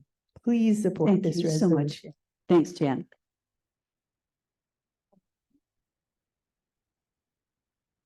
Hello, my name is Valentia Piccinini, and I've been a resident of Pebble Beach since 1995. Could you speak up just a little bit, please? Hello, my name is Valentia Piccinini, and I've been a resident of Pebble Beach since 1995. I have paid to CalAm Water almost $750,000.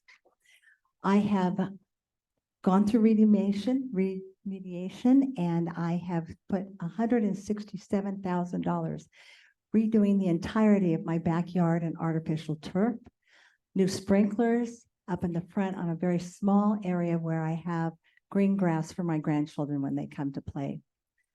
I have gone to Joe. Oh my God, what a wonderful man. And he agrees with me. Water should not be privatized. I'm a single woman. I can no longer live in my $10 million home because my water bills are $11,000. I've suffered from MS for 33 years this month. And I can tell you that the emotional exacerbation that happens every time I get a water bill from CalAm continues to deteriorate my health. And I am not the only one in Pebble Beach. Those of us that have larger grounds that have paid everything that they've asked for over 25 years, I once went and begged for a form of a credit because Joe had acknowledged that there was a leak that was almost $8,000 and another one of $4,800. They wouldn't give me a credit on my water bill. So now what I continue to do every month, so I am compliant, is I pay a partial payment. And I was told when I was awarded my home during my divorce that I could stay in my home until I die, and I won't be able to afford it. I think the rigidity with them trying to work with people who have paid this much money over the years has been embarrassing for me. Thank you.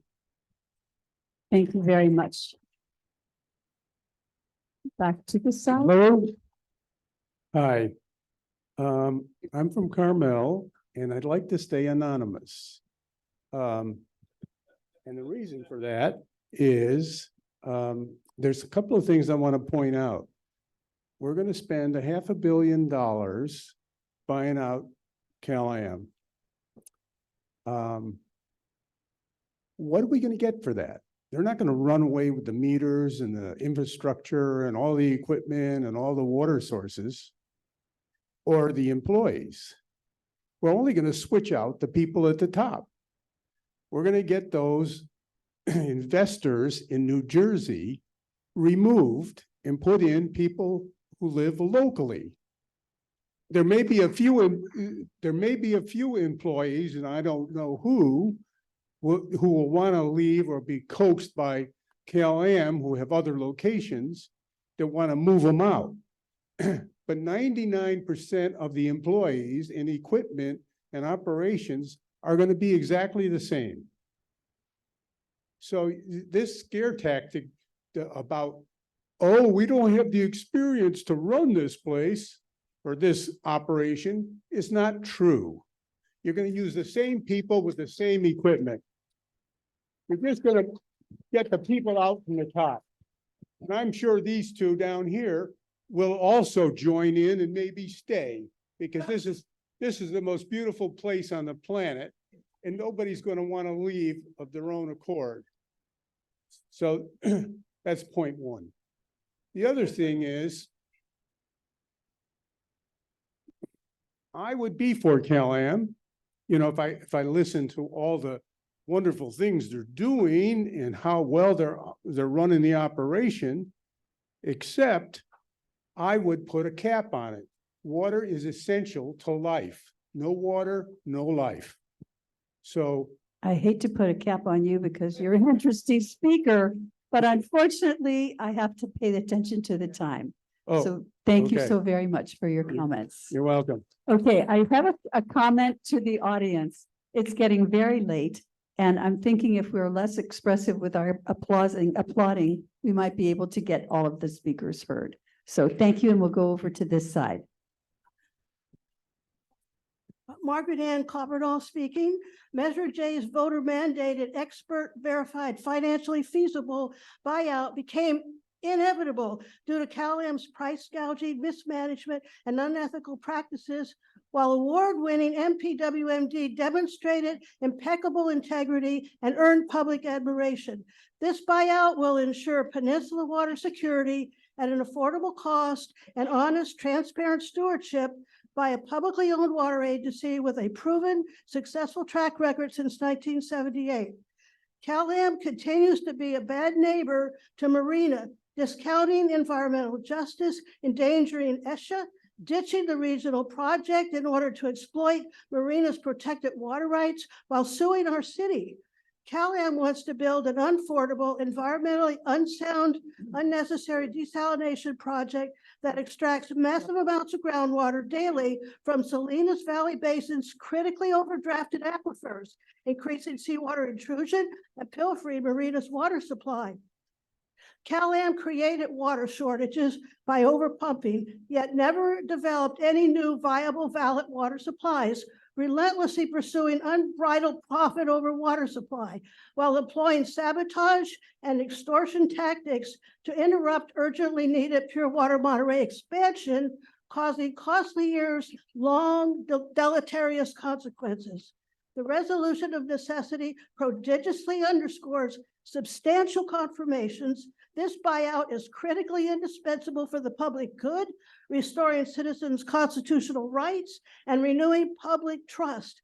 The only common sense, critical thinking conclusion is that this resolution action is an existential necessity. May God bless MPWMD with much deserved success for honoring and acting on behalf of we the people. Amen. Thank you very much. Back over here, Jody. Chair Adams and board members, as well as the members of the audience today. I'm Jody Hanson. I live in Carmel.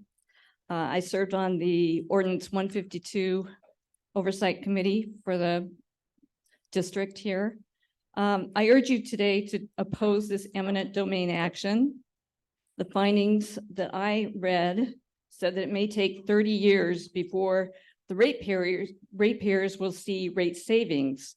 And in the meantime, we may be paying finance interest on all of these loans that the Water Management District will be taking out for us, which it sounded like it might be $1,800 a year, which $150 a month on your bill. That's unacceptable and unfeasible to me. Our district is known for its dysfunction. The Water District and Cal-Am have been at war since 1995 when the cease and desist order was put in place. And that's why we have this endless moratorium. The district and Cal-Am have failed to successfully work together to address this cease and desist order and meet the state's Water Resources Control Board's cutbacks. What that means is that if we have a drought again, we're looking at water rationing, drastic water rationing, and that's what we can't afford. I also see that we are going to be gambling when our district's primary purpose is water supply and water augmentation. Here we are buying a system that's just going to cost more money. It's not bringing us more water. I don't think that works for me. And the district should work with CalAm to augment our water supply instead of continuing this fight. Thank you. Thank you very much. Back over here, and I think this may be our last speaker on Well, maybe online not. before We're we gonna go find to some Zoom. more. I'm Oh, about they're to play coming out Oprah. of the woodwork. Oh, boy. Okay, greetings. So, My name okay. is Paul Bruno. I'm from Monterey. I've been actively engaged in the water supply issues here on the Monterey Peninsula for over 30 years. I also served on the Ordinance 152 Oversight Committee. For the past 17 years, I've served as a director of the Seaside Groundwater Basin Water Master. Tonight, I'm speaking as an individual. I oppose the district's takeover of the CalAm system. I've spoken many times before this board and incorporate all of my prior comments by reference. I know the advantages and disadvantages of both public and private water purveyors. CalAm mentioned their complex system with over 600 miles of pipeline. To put that in perspective, that is a water line running from here to Phoenix. And they operate this system, this complex system, very well. Their 12-month rolling average water loss is about 5.4%. Other systems easily run 10 to 30% leakage rate. It'd be one thing if the district could honestly say that CalAm had mismanaged the system, but they cannot. In fact, the district in their operations plan said, we'll do everything just the same as CalAm. And in fact, they're going to do it with their people, CalAm's people. So I believe this whole takeover is misguided. I spoke before LAFCO and argued that this takeover attempt could bankrupt this district, bankrupt you, tens of millions of dollars. I know this argument had weight with that board and was an important factor in their decision. I believe they decided wisely. So why are we here? We're here because of Measure J and the precursors, Measure W and Measure O. I actively opposed each of those measures. Perhaps favoring private ownership can be looked at as my personal bias. But what about your bias?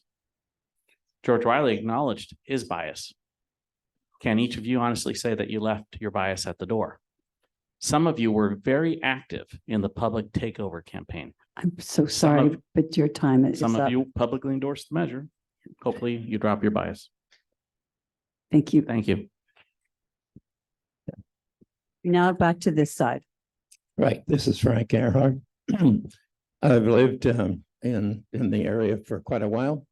We ran a business up in Carmel Valley, living presently in Pebble Beach.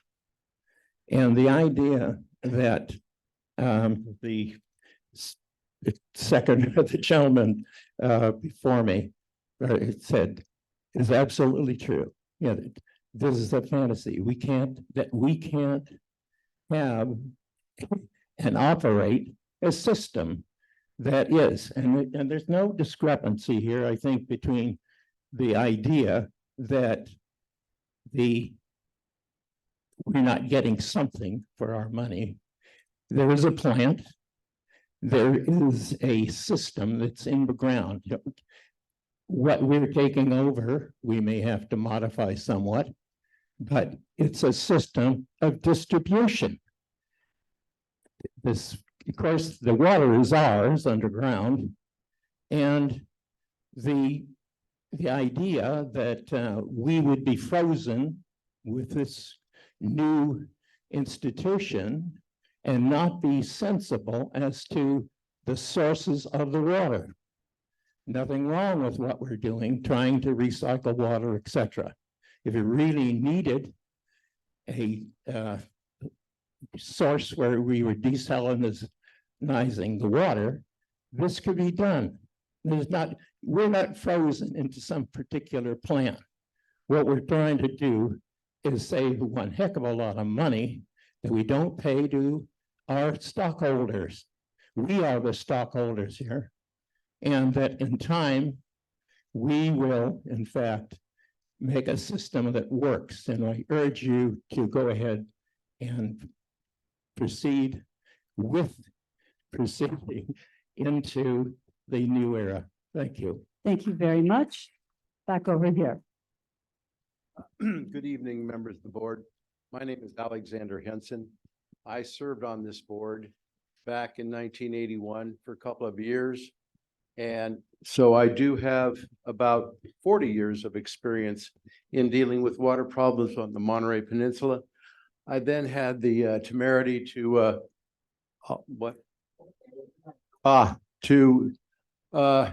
become a board member again in the early 2000s. And at that time, the moratorium had occurred and all sorts of things that were CalAm's fault. To think that CalAm will ever act on behalf of us, the ratepayers, as opposed to the benefit of its stockholders is sheer fantasy. And for the lady who was concerned about the cost, what we're going to do is replace the bonds that will have to be issued by the district to pay for the acquisition, the shareholders. We're replacing the shareholders with the bondholders. And they're a much better deal for us as a public interest. And I do hope that you will go forward with this public acquisition. It is long overdue and absolutely necessary. Remember, it was CalAm who has resisted using the reclaimed water. They've had to be sued several times before the PUC to compel them to use reused water because they don't want to do that because they have their desal project. So that's the rub here. We need to use the desal water the recycled water first.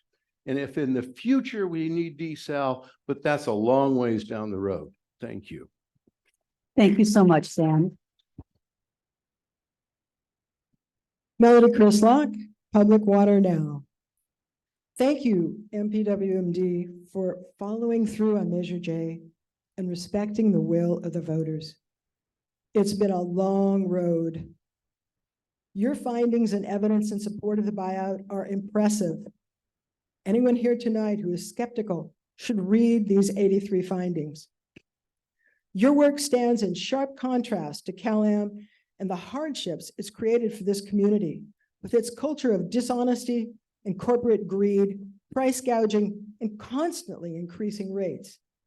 This is the danger of investor-owned water, and this is the reason 85% of Californians get their water from publicly owned water systems.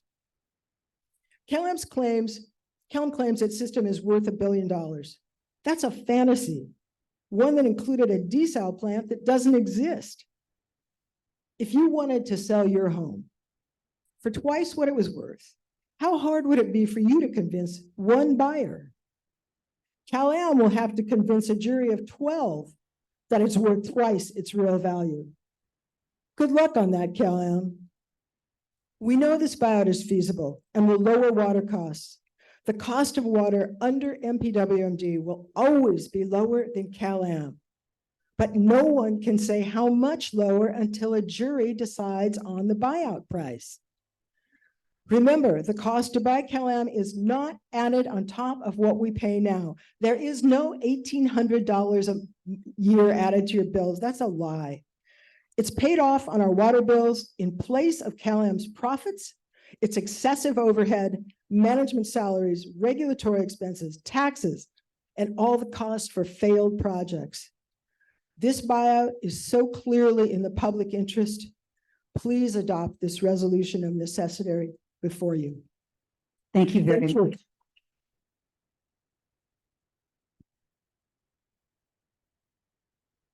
Hello, my name is Monique Olson. I'm a resident of Monterey, and I also own a vacant piece of property here in Monterey.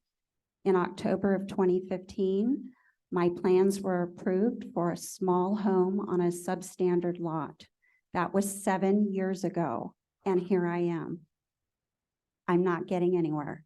All I'm doing is getting older. I'm originally from this town. I was born and raised here, and I deserve, like everybody else in this room, a water meter.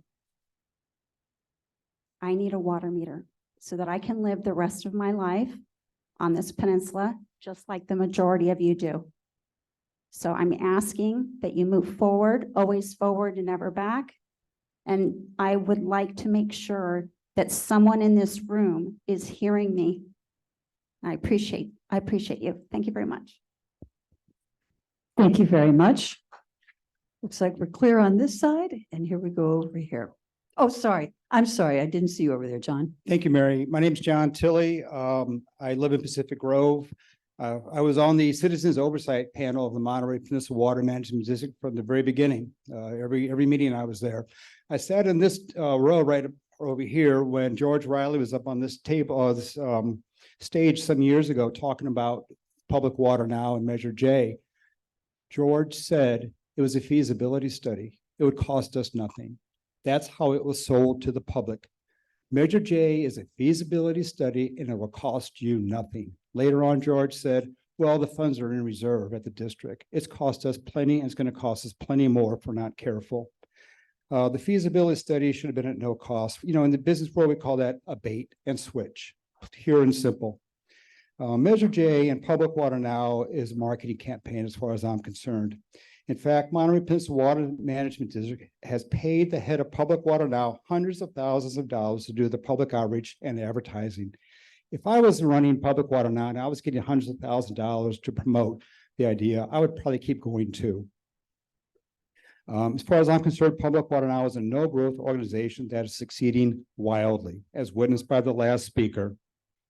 Every time a Sacramento agency, be it the CPUC or the Coastal Commission or the Water Control Board, passes judgment on our need, they tell us to build a desal plant and to do it now.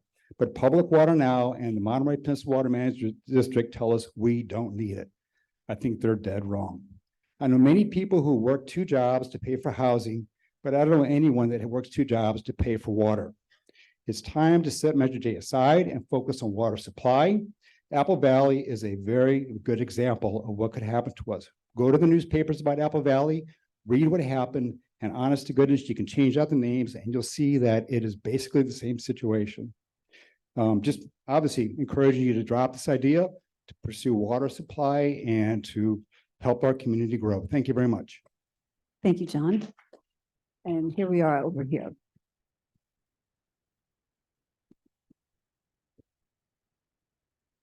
Yes, my name is Wayne Thompson. I'm a resident of outside of Carmel. How about this?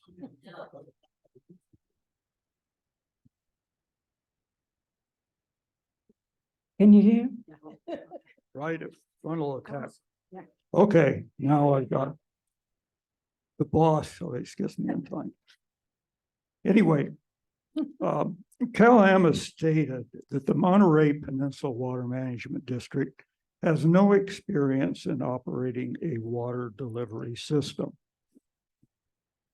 The requirements for an efficient, well-run water system are well documented and are being employed in literally thousands of water delivery systems throughout the world. The key is to select the right personnel for the work to be performed and to implement the necessary quality assurance and quality control programs to ensure both a safe and effective system. And by the way, maximizing profit should not be part of the quality assurance program.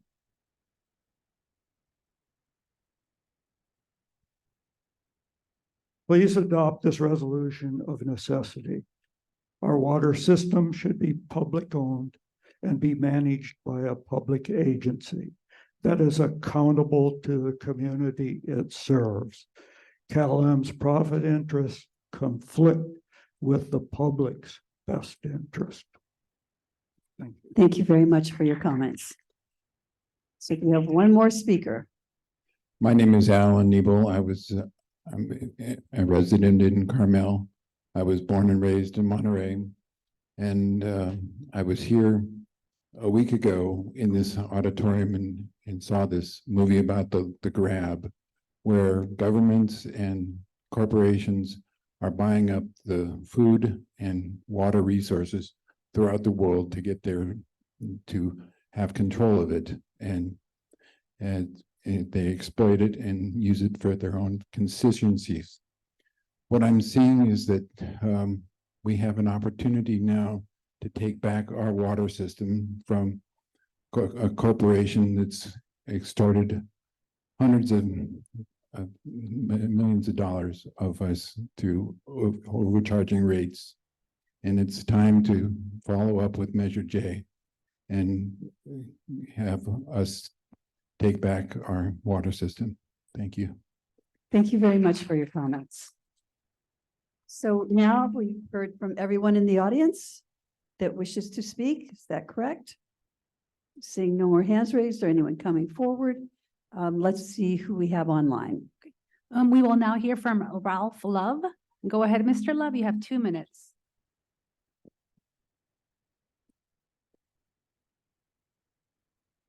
And you're muted, Mr. Love.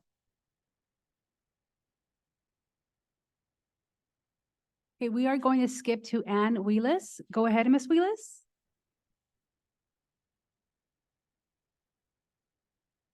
Thank you. Okay. Thank you. Thank you very much. I'm Ann Wheelis. I live in Pacific Grove and I have been a customer of CalAm for 52 years. I thank MPWMD and David Stolt for the research and study that resulted in Resolution 2023-13. The findings of sections 1, 2, and 3 were particularly informative, and they explain in detail why I have supported in 2 elections the efforts to acquire CalAm as a publicly owned entity. In 52 years, my water rates have increased dramatically despite the personal conservation efforts that are mirrored in the system-wide decrease in water usage. The findings also support my concern about mismanagement of the large CalAm organization. I am not happy to be providing a 9.2 return to CalAm shareholders through my water rates. My payments to a water company should be for present and future water I use, period. I want to comment about the expertise of the board. The basic work of CalAm is performed by trained staff, not by its board, as has been mentioned by a previous speaker. The governance of CalAm is driven by a for-profit model. I have faith that the MPWMD board will hire expert staff to manage the day-to-day work of providing water. And I expect the board to govern with the perspective of the public benefit. I have in my family and friends 2 instances when eminent domain took over private family-owned property. In both cases, family income was impacted by the forced takeover. It is refreshing to witness the possibility of little guys winning. I urge the board members to approve Resolution 2023-13. Thank you. Thank you very much, Ann. Next speaker. We will now hear from Ralph Love. Go ahead, Mr. Love. I have been a resident of Quail Meadows for the last 22 years. I oppose the acquisition of the California American Water Company. I do not believe that this resolution is take into account the need for water that the community needs. A desal plant is, I think, very important. We can see what the government is doing to us in terms of added housing, and we are going to have droughts again. Also, I am very concerned about the efficiency or the ability of government to run an organization like that. And we can look through and see many of the things that the government has attempted to do in the state, which have not been successful. Thank you. Thank you, Mr. Love. We will now hear from Adam Pinteritz. Go ahead, Mr. Pinteritz. Good evening. My name is Adam Pinteritz, and I need to begin by debunking a few factual errors that have been stated. 1, that CalAm has increased rates without oversight. Not true. The CPUC reviews and decides upon rate increases in a public and transparent process. 2, that publicly owned water will be more affordable. Not only does that not add up, but in total it may be more expensive, and here's why. First, the cost of operating a water service does not change just because ownership changes. So the cost of delivery and infrastructure maintenance will be more or less the same.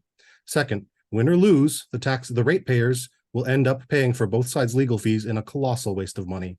And finally, if you don't like CalAm's profits, which are regulated by the CPUC, just wait until you see the CalPERS retirement bills for all the employees if the buyout happens. I am gravely concerned about how this process, whether it wins or loses in court, will affect the cost of living. Working families, the people who live in our communities, operate our local businesses, and send their kids to local schools are already struggling to afford the cost of living. Win or lose, they will be the ones who suffer the most from the costs of the lawsuit. If you support working families, if you support the stabilization of the cost of living, if you support local businesses, you cannot vote for this resolution and still be consistent with those beliefs. Please do not move forward with this resolution. Please shift to focusing on water supply efforts such as the desalination plant, which is necessary in order to achieve the housing needs for this region. Thank you. Thank you very much for your comments. Next speaker. Janice Elster, go ahead.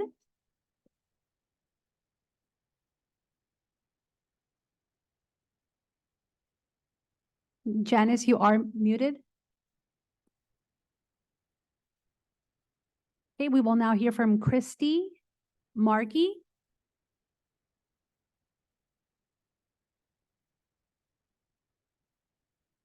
Can you hear me? Yes, go ahead. Yes, Christy Markey, former director for the Monterey Peninsula Water District Board. And I just want to say thank you to every board member and staff member who has persevered through this long battle with CalAm. I know the 12 years that I was on the board, CalAm did nothing but hinder everything we tried to do that was good for the community. It's a corporation. Their goal is profit. Water should be publicly owned. I won't take any more of your time, but I just want to thank every speaker who spoke on behalf of acquisition and urge the board to vote for acquisition. Thank you. Thank you, Ms. Markey. Good to hear your voice. Next speaker. We will now hear from Jack Angel. Yes, Jack Angel, Monterey. I'm adamantly opposed to the takeover. Public ownership never does things as efficiently as private ownership. The way to reduce our rates, which is what we're all concerned about, is the cost of the water. The way to reduce the rates is have an unlimited supply with a desalination plant, and we can get rid of those tiered rates that the CPU, the California Public Utilities Commission has in place. Get rid of the tiered rates. We have more water, and the more water, the lower the rates, because most of CalAm's costs are fixed costs. And I strongly urge you to oppose this measure. Thank you.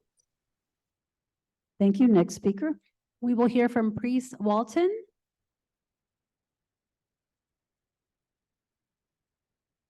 Priest, go ahead. Did you say Pris Walton? Yes, go ahead. Okay, and you can hear me? Yes.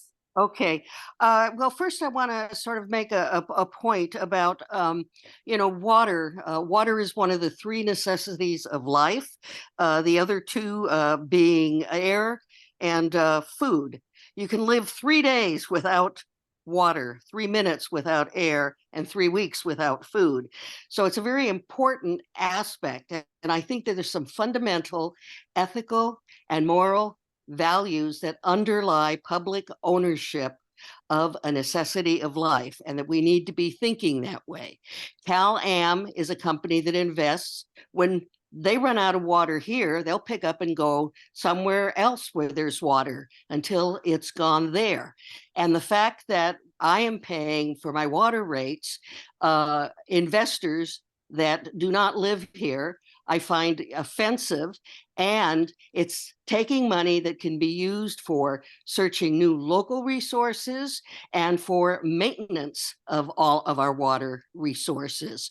And it is a necessity of life that should not be in the public sector. And I really do resent having to send part of my bill. It's going to investors in another state, and it is taking away from our public long-term resource that we're going to need to survive in the area. And for those in local business, it should be as important to you that you have that water, because when it dries out and it's done on the basis of profit, you're not going to get it. And if we make it public and we own it, we can dictate the contours of our community and water use for the future, which is what you should be able to do in a democracy. Thank you. Thank you, Ms. Walton. Next speaker. Okay, we will now hear from Marcia.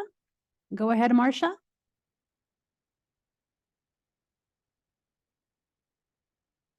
Thank you, board members. I oppose the district's takeover of CalAm. First of all, I like CalAm service. I have less confidence in the district.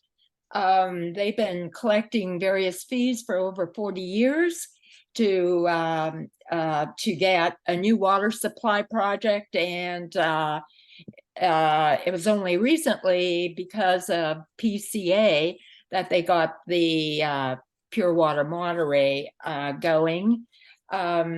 I think the figure offered to CalAm is low ball. It's unrealistic. No judge would approve it.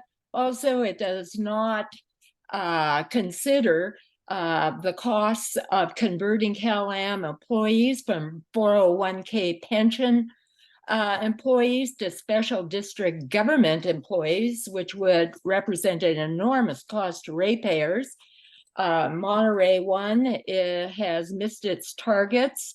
A former ally, Monterey County Water Resources Agency, sent a letter representing hospitality, Castroville, others, saying that it was breaking its promises. We do need desalination. Israel has done very well with desalination technology to make it very environmental friendly. I do worry about PFAs that are going to be regulated by the EPA. And I think that Seaside Aquifer has them with the lowered parts per trillion from 70 going down to 4. Thank you so much for your Thank comments. you. And your time is up. Thank you. Next speaker. We will now hear from Marley. Go ahead, Marley. Hi, this is Marley Melton from Carmel Valley. Thank you to the board and staff of the Monterey Peninsula Water Management District for all your work to make sure a CalAm buyout is indeed feasible. And thanks also for the 83 findings that show the many public benefits backed up by evidence and the necessity. A publicly owned system will allow us to have water that will be more affordable and plan projects consistent with local and even regional needs. 84% of all Californians get their water from a publicly owned nonprofit water system. It makes sense to join them. I believe public ownership and local control will be increasingly beneficial and necessary because it will allow our entire community to build an affordable, possibly regional desal plant, nonprofit, when needed, and respond effectively in other ways as climate change continues, with local needs as a priority, not maximizing profits for a giant monopoly corporation.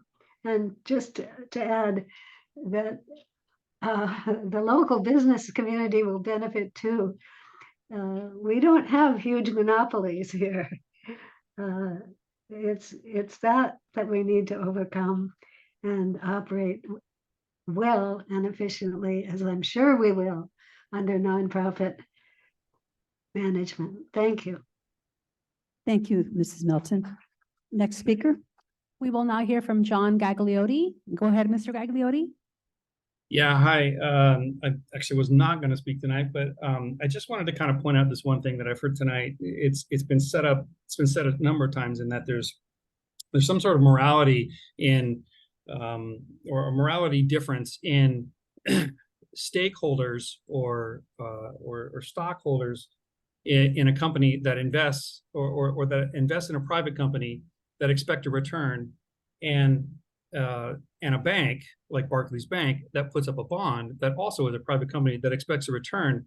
There's somehow some moral difference that a private company who takes private capital from investors who expect a return is somehow evil compared to a public agency who would take capital from a for-profit institution who also expects a return, but because a public agency takes that same model and applies that capital towards their goal, they're somehow another morally just and morally better. And so I just really think that there's a fundamental misunderstanding of capital. So that was my first point.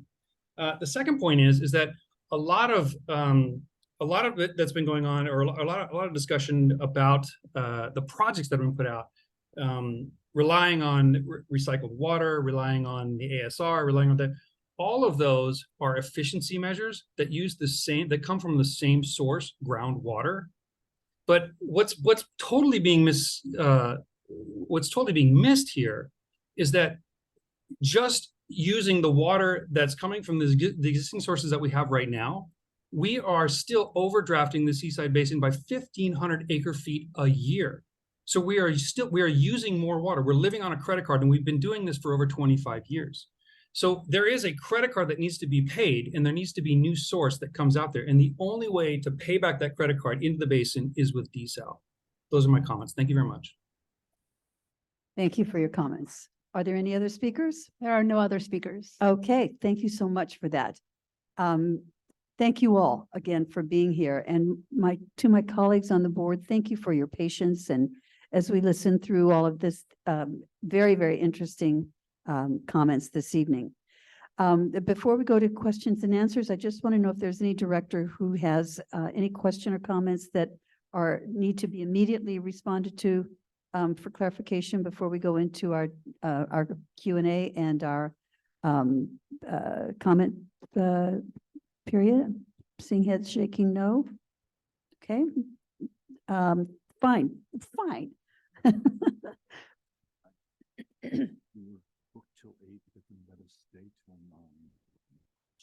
Okay, I've just been told that the Monterey Middlebury Institute is being very generous with us, and they have given us an additional hour to finish and wrap up. So we need to be out of here by 9 o'clock.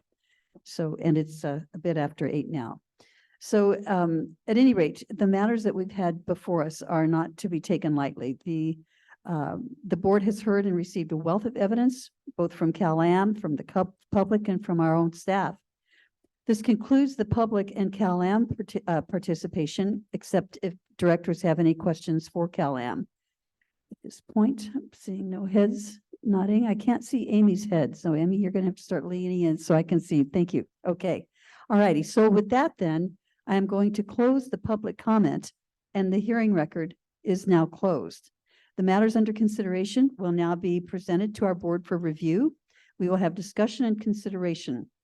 The first step will be for board members to ask questions, but only to the extent that answers may be needed for the purpose of clarification. This is not yet the time for any statement of your position. Board questions should be limited to those needed for purposes of inquiry and not as a means to state your point of view.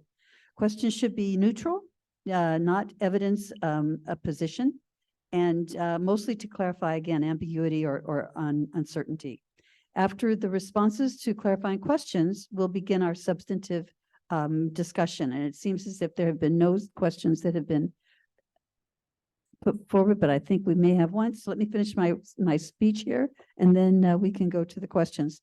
Okay, after responses to clarifying questions, we'll go to the substantive discussion. We're reminded that this hearing is part of a quasi-judicial process.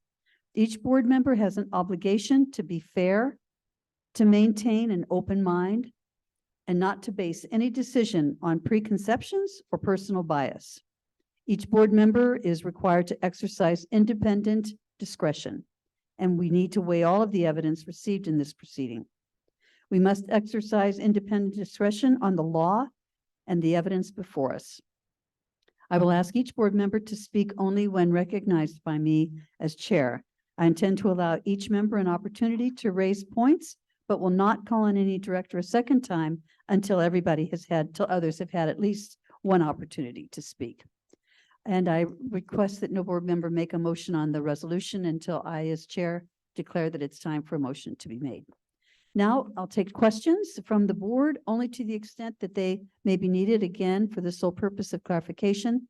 Again, this is not yet the time for a statement of position. So let's just get started. Board questions should be limited to those needed to clarify concepts, procedure, or alternative steps. And I will look at, yes. Anything you want. There we go. So I see another microphone down there. Maybe, yeah, there's one, but I think if we could have the other one, so we have all three up here, that might make it easier.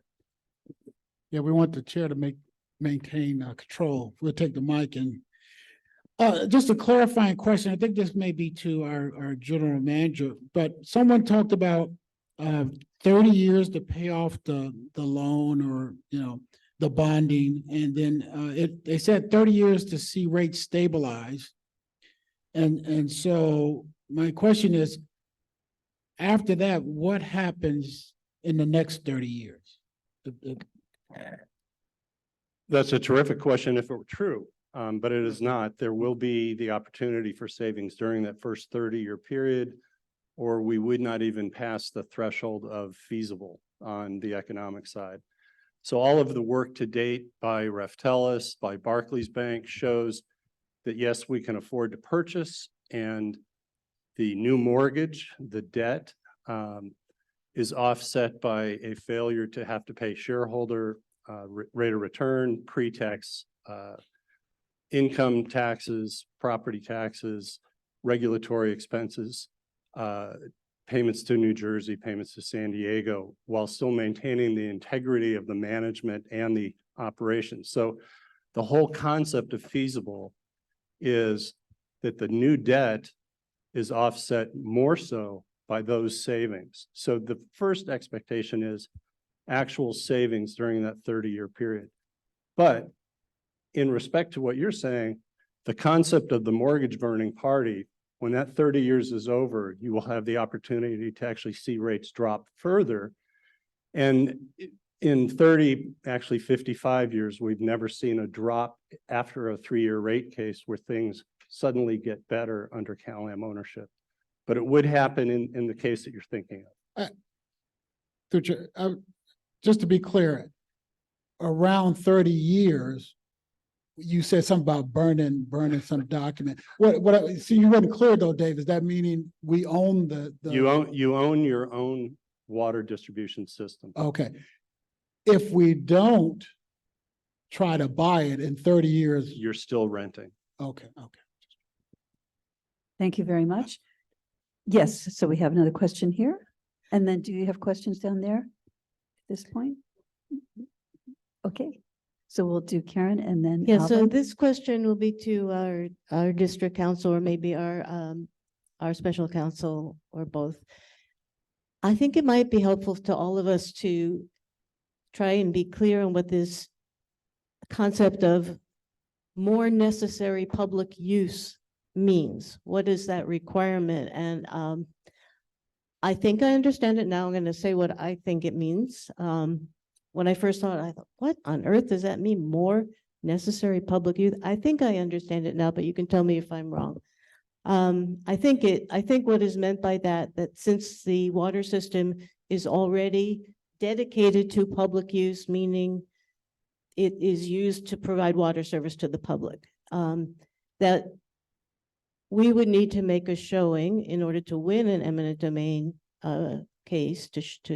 We'd have to show that the public will benefit from public ownership of the system, that public ownership will benefit the public beyond just getting the service that they're already getting.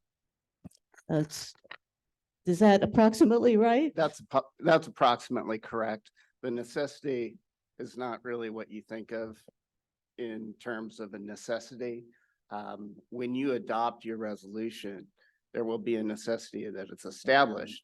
The difference between this type of eminent domain proceeding and perhaps one where you don't have a water utility or electric utility that's subject to this nuance in the eminent domain law is that in the normal eminent domain process, you have a conclusive effect of your resolution of necessity. It's very difficult to challenge that. It's a lower standard for a water utility, but the necessity is established by adopting the resolution.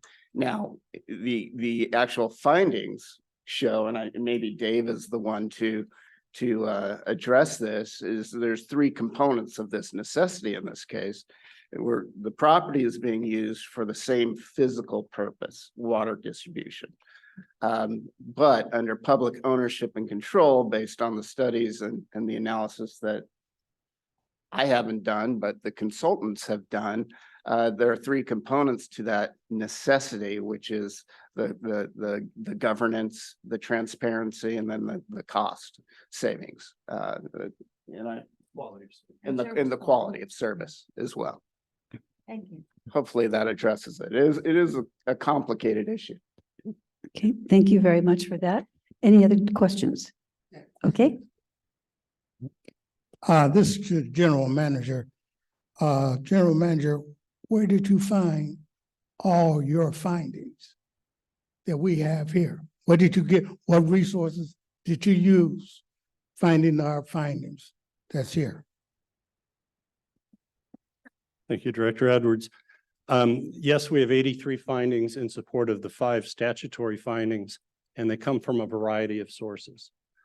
The financial conclusion that it is cost effective and to the benefit of the ratepayers is a combination of the work of Reftelis Reftelis Financial Consultants, who incidentally have been involved in numerous appraisals and buyouts of investor-owned utilities. The conclusions of Barclays, an international financial investment banking firm, on the financeability, the viability of financing. We have had Jacobs, which is a large engineering firm, speak to operational analysis, as well as an individual consultant, Craig Close, who incidentally is a former executive with California American Water, so who understands not just this Central Coast system, but how regulated water utilities operate. We've had a lot of input just from the Public Utilities Commission itself through their decisions through time and actions and testimony of both corporate witnesses as well as public advocate office witnesses, and then some. There's heavily footnoted documentation in those 83 findings and evidence. Thank you. And just one more, Chair, if I may, to Mr. Laredo. I got my homework assignment on Friday. Did we cover in our findings what CalAm has said? It's a back and forth, but I see a lot of our documents in their findings. So could you answer that? Did we carry out?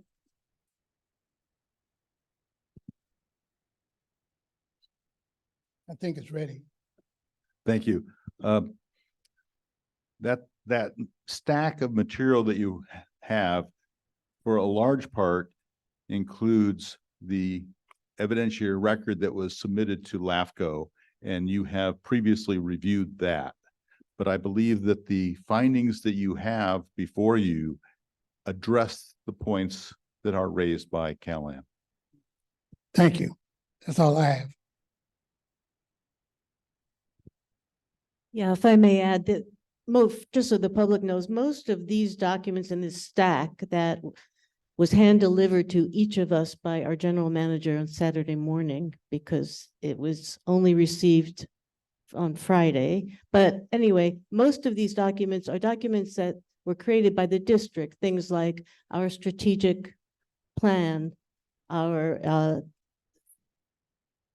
3 different budgets, and there, things like a vote of resolution saying that we're going to appropriate money for the Raftellus study, for the rate study, for the appraisal, for the cost of doing our analysis to figure out if a buyout is feasible and that sort of thing. So we've all already seen at some point, most, if not all of these. That's why we don't need to delay a decision, because we received this stack of documents on Saturday morning. Thank you. Yes, Mr. Eisner. Yeah, all right. I have a really quick question. Mr. Adam Pinteris, who's joining us right now via Zoom, made an interesting point. I understand he's correct, and I'd like somebody to confirm that as we are here today, and if we were to move forward in litigation, that the fees incurred by CalAm in taking the positions they take and in litigating, they can and would be expected to put them in their next rate case, and then the ratepayers would pay those fees, whether or not the district is successful.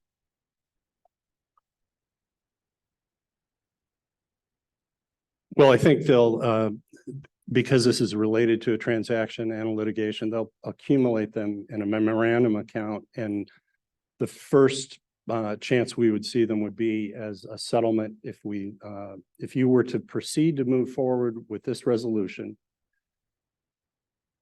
we're not incurring any of our legal fees, nor are they, until there's a eminent domain proceeding that is filed. That'll start the clock. If we lose at the bench trial, it will likely be a directive of the court that we would pay. They wouldn't be in a rate case. As we move on to evaluation hearing, then it will likely find its way into the compensation, the just compensation for the project. So all that being said, there are other expenditures to date, just like we've had expenditures. They've had expenditures. We certainly hope those don't find their way into a rate case. Mr. Oglesby. Thank you. I think this for a general manager too. Do you think if this goes forward ultimately and we're successful, that's the hypothetical, right? But the question is, do you think you would have the ability to hire qualified staff to run the system?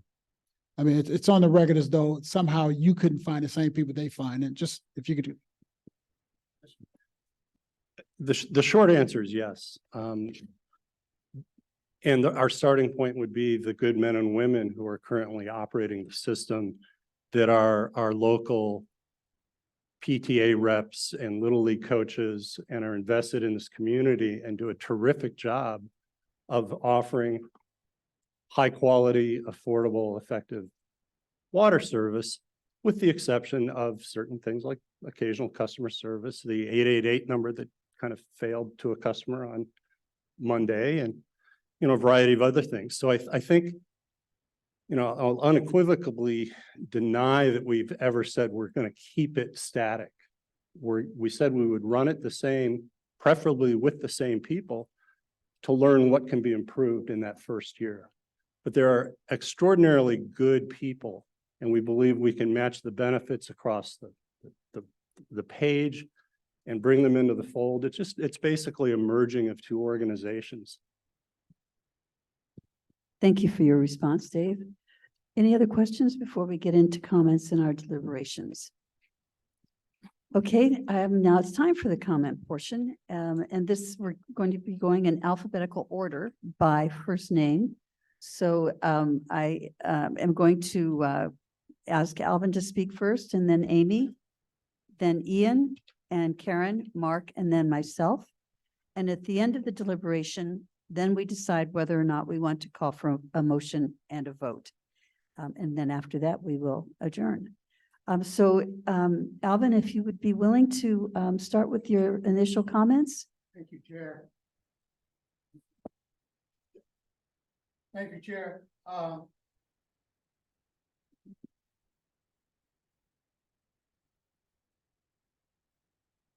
Thank you, Chair. My basically thoughts on this right now is I want to thank our general manager and staff, Sarah, for getting this information out to me in a timely manner. You know, it's at 7:45 at night. You think you wouldn't hear from the district. I got a phone call, 7:45 at night. Director Edwards, I got a box for you. A box of what?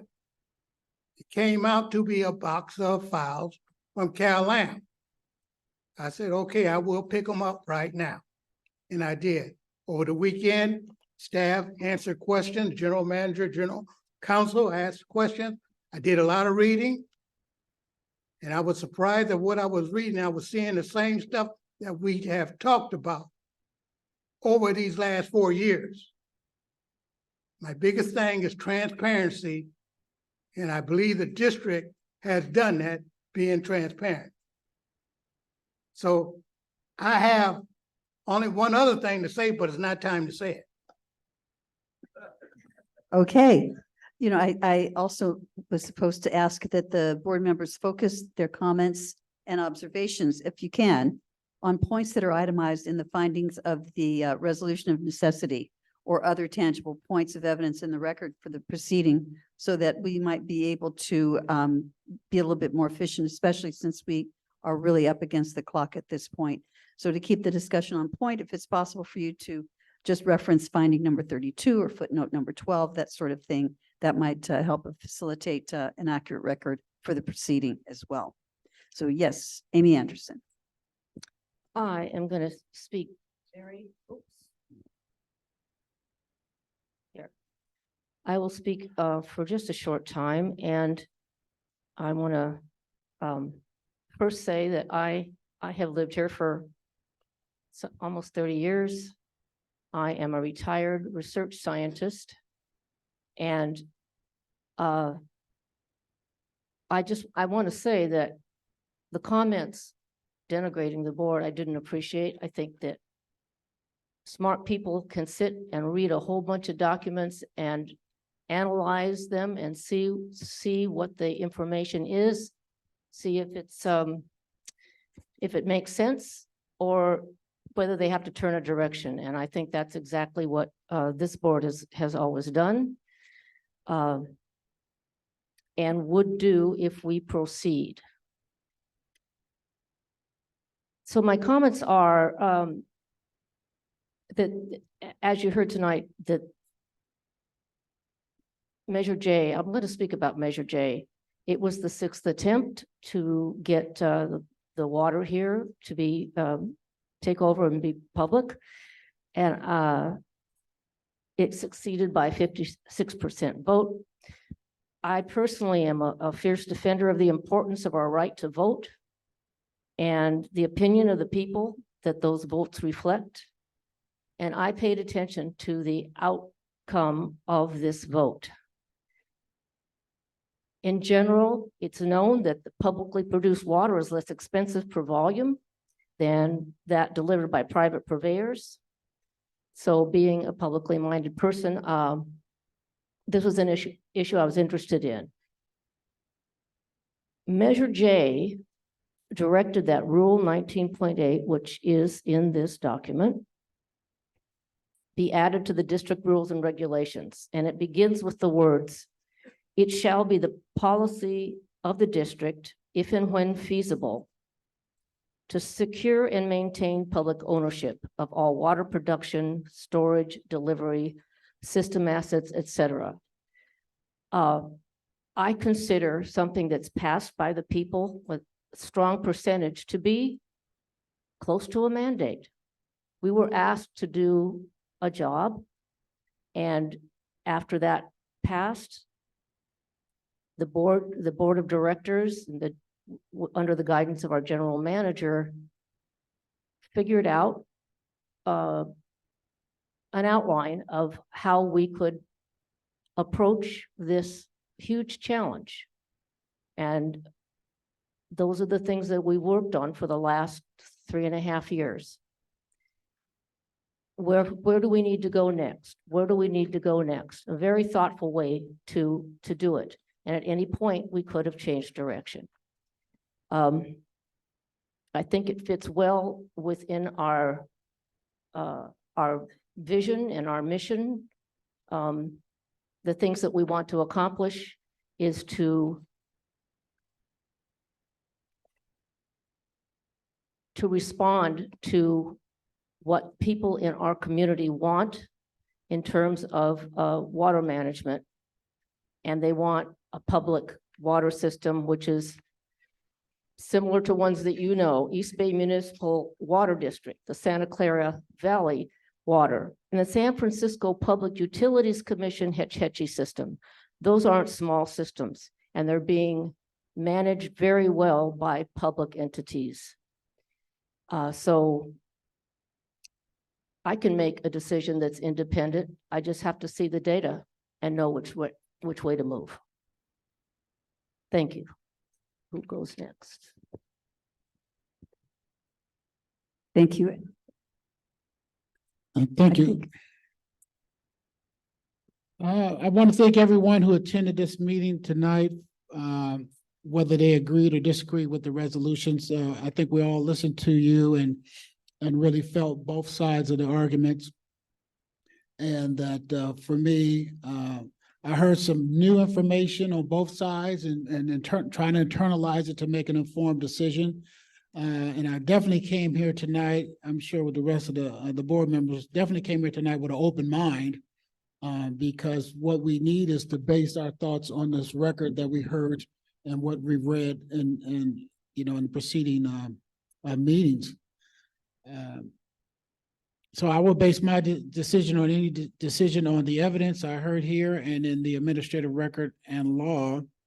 I will say that, all the things that people/ratepayers said, not only tonight, but over this last couple of years or so, since Measure J has passed, that they wanted local governance, transparency, stable rates, improved maintenance, better quality of service.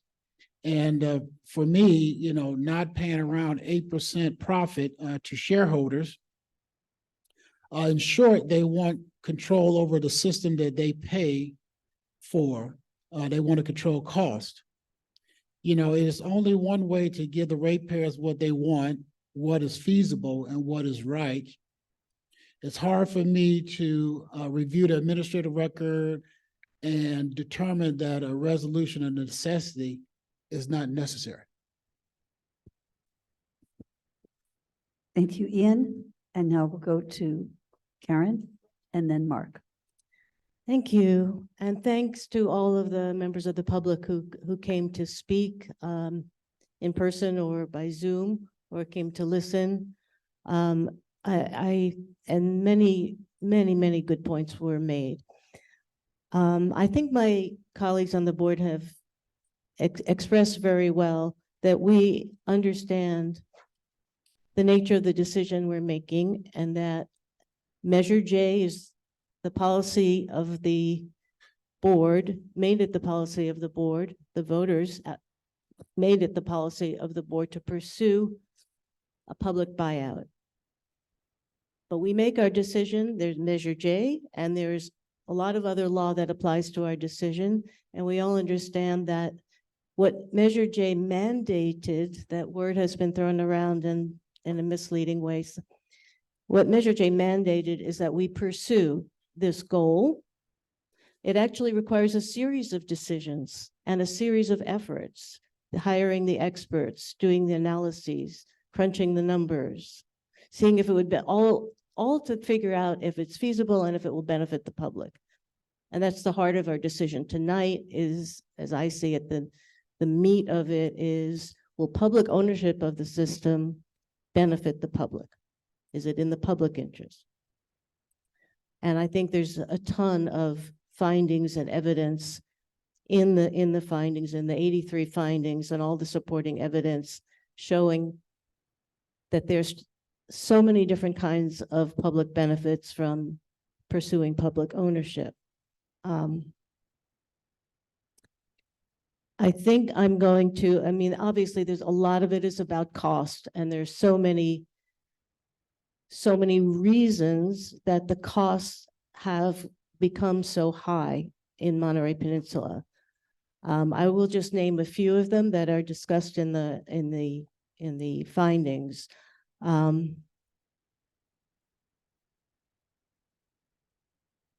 One is that ratepayers are funding very heavy overhead expenses that include, quote, very high levels of compensation and legal expenses. Okay, that's what findings 15 and 16, and there's evidence to support that. Also in Monterey Peninsula rates are costs that CalAm incurs outside our district in other service territories. And this kind of allocation of costs from other areas is not allowed under public ownership. Public water districts can only charge for the cost of providing service within their own service territory. That is explained in findings 17 and 19, maybe others. Then there are examples of CalAm trying to get put into rates inappropriate costs, such as, and there's even an example of allocating costs of its affiliate in Hawaii into the California rate case, finding 21. There's also findings that CalAm tries to mislead the CPUC in rate cases by, for example, overstating expenses, including inappropriate costs, as I said, and these kinds of sneaking in more expenses than are appropriate is very hard to catch. It's very hard to catch, particularly since the utilities are not audited on a regular and consistent and thorough basis as they're supposed to be. There's examples given in the findings of CalAm misrepresenting certain things like the cost of water from the desal plant, finding 32. There's a very important component of the high costs ratepayers are paying now. And that is that Monterey Peninsula ratepayers have been forced to subsidize costs of CalAm's acquisitions of more water utilities elsewhere in California. They're spreading the costs to other service territory, and in particular ours. So for that, you can look to finding 18, and finding 22 discusses that and gives the history and gives specific examples of acquisitions and the costs and how those costs were spread to us. And then that is a particularly bad contributor to the high rates, because to make this problem worse, CalAm has a financial incentive when it buys another water utility to pay a high price rather than a low price, because that high price goes into CalAm's rate base. It all goes into rate base. So the more it pays, the more profit.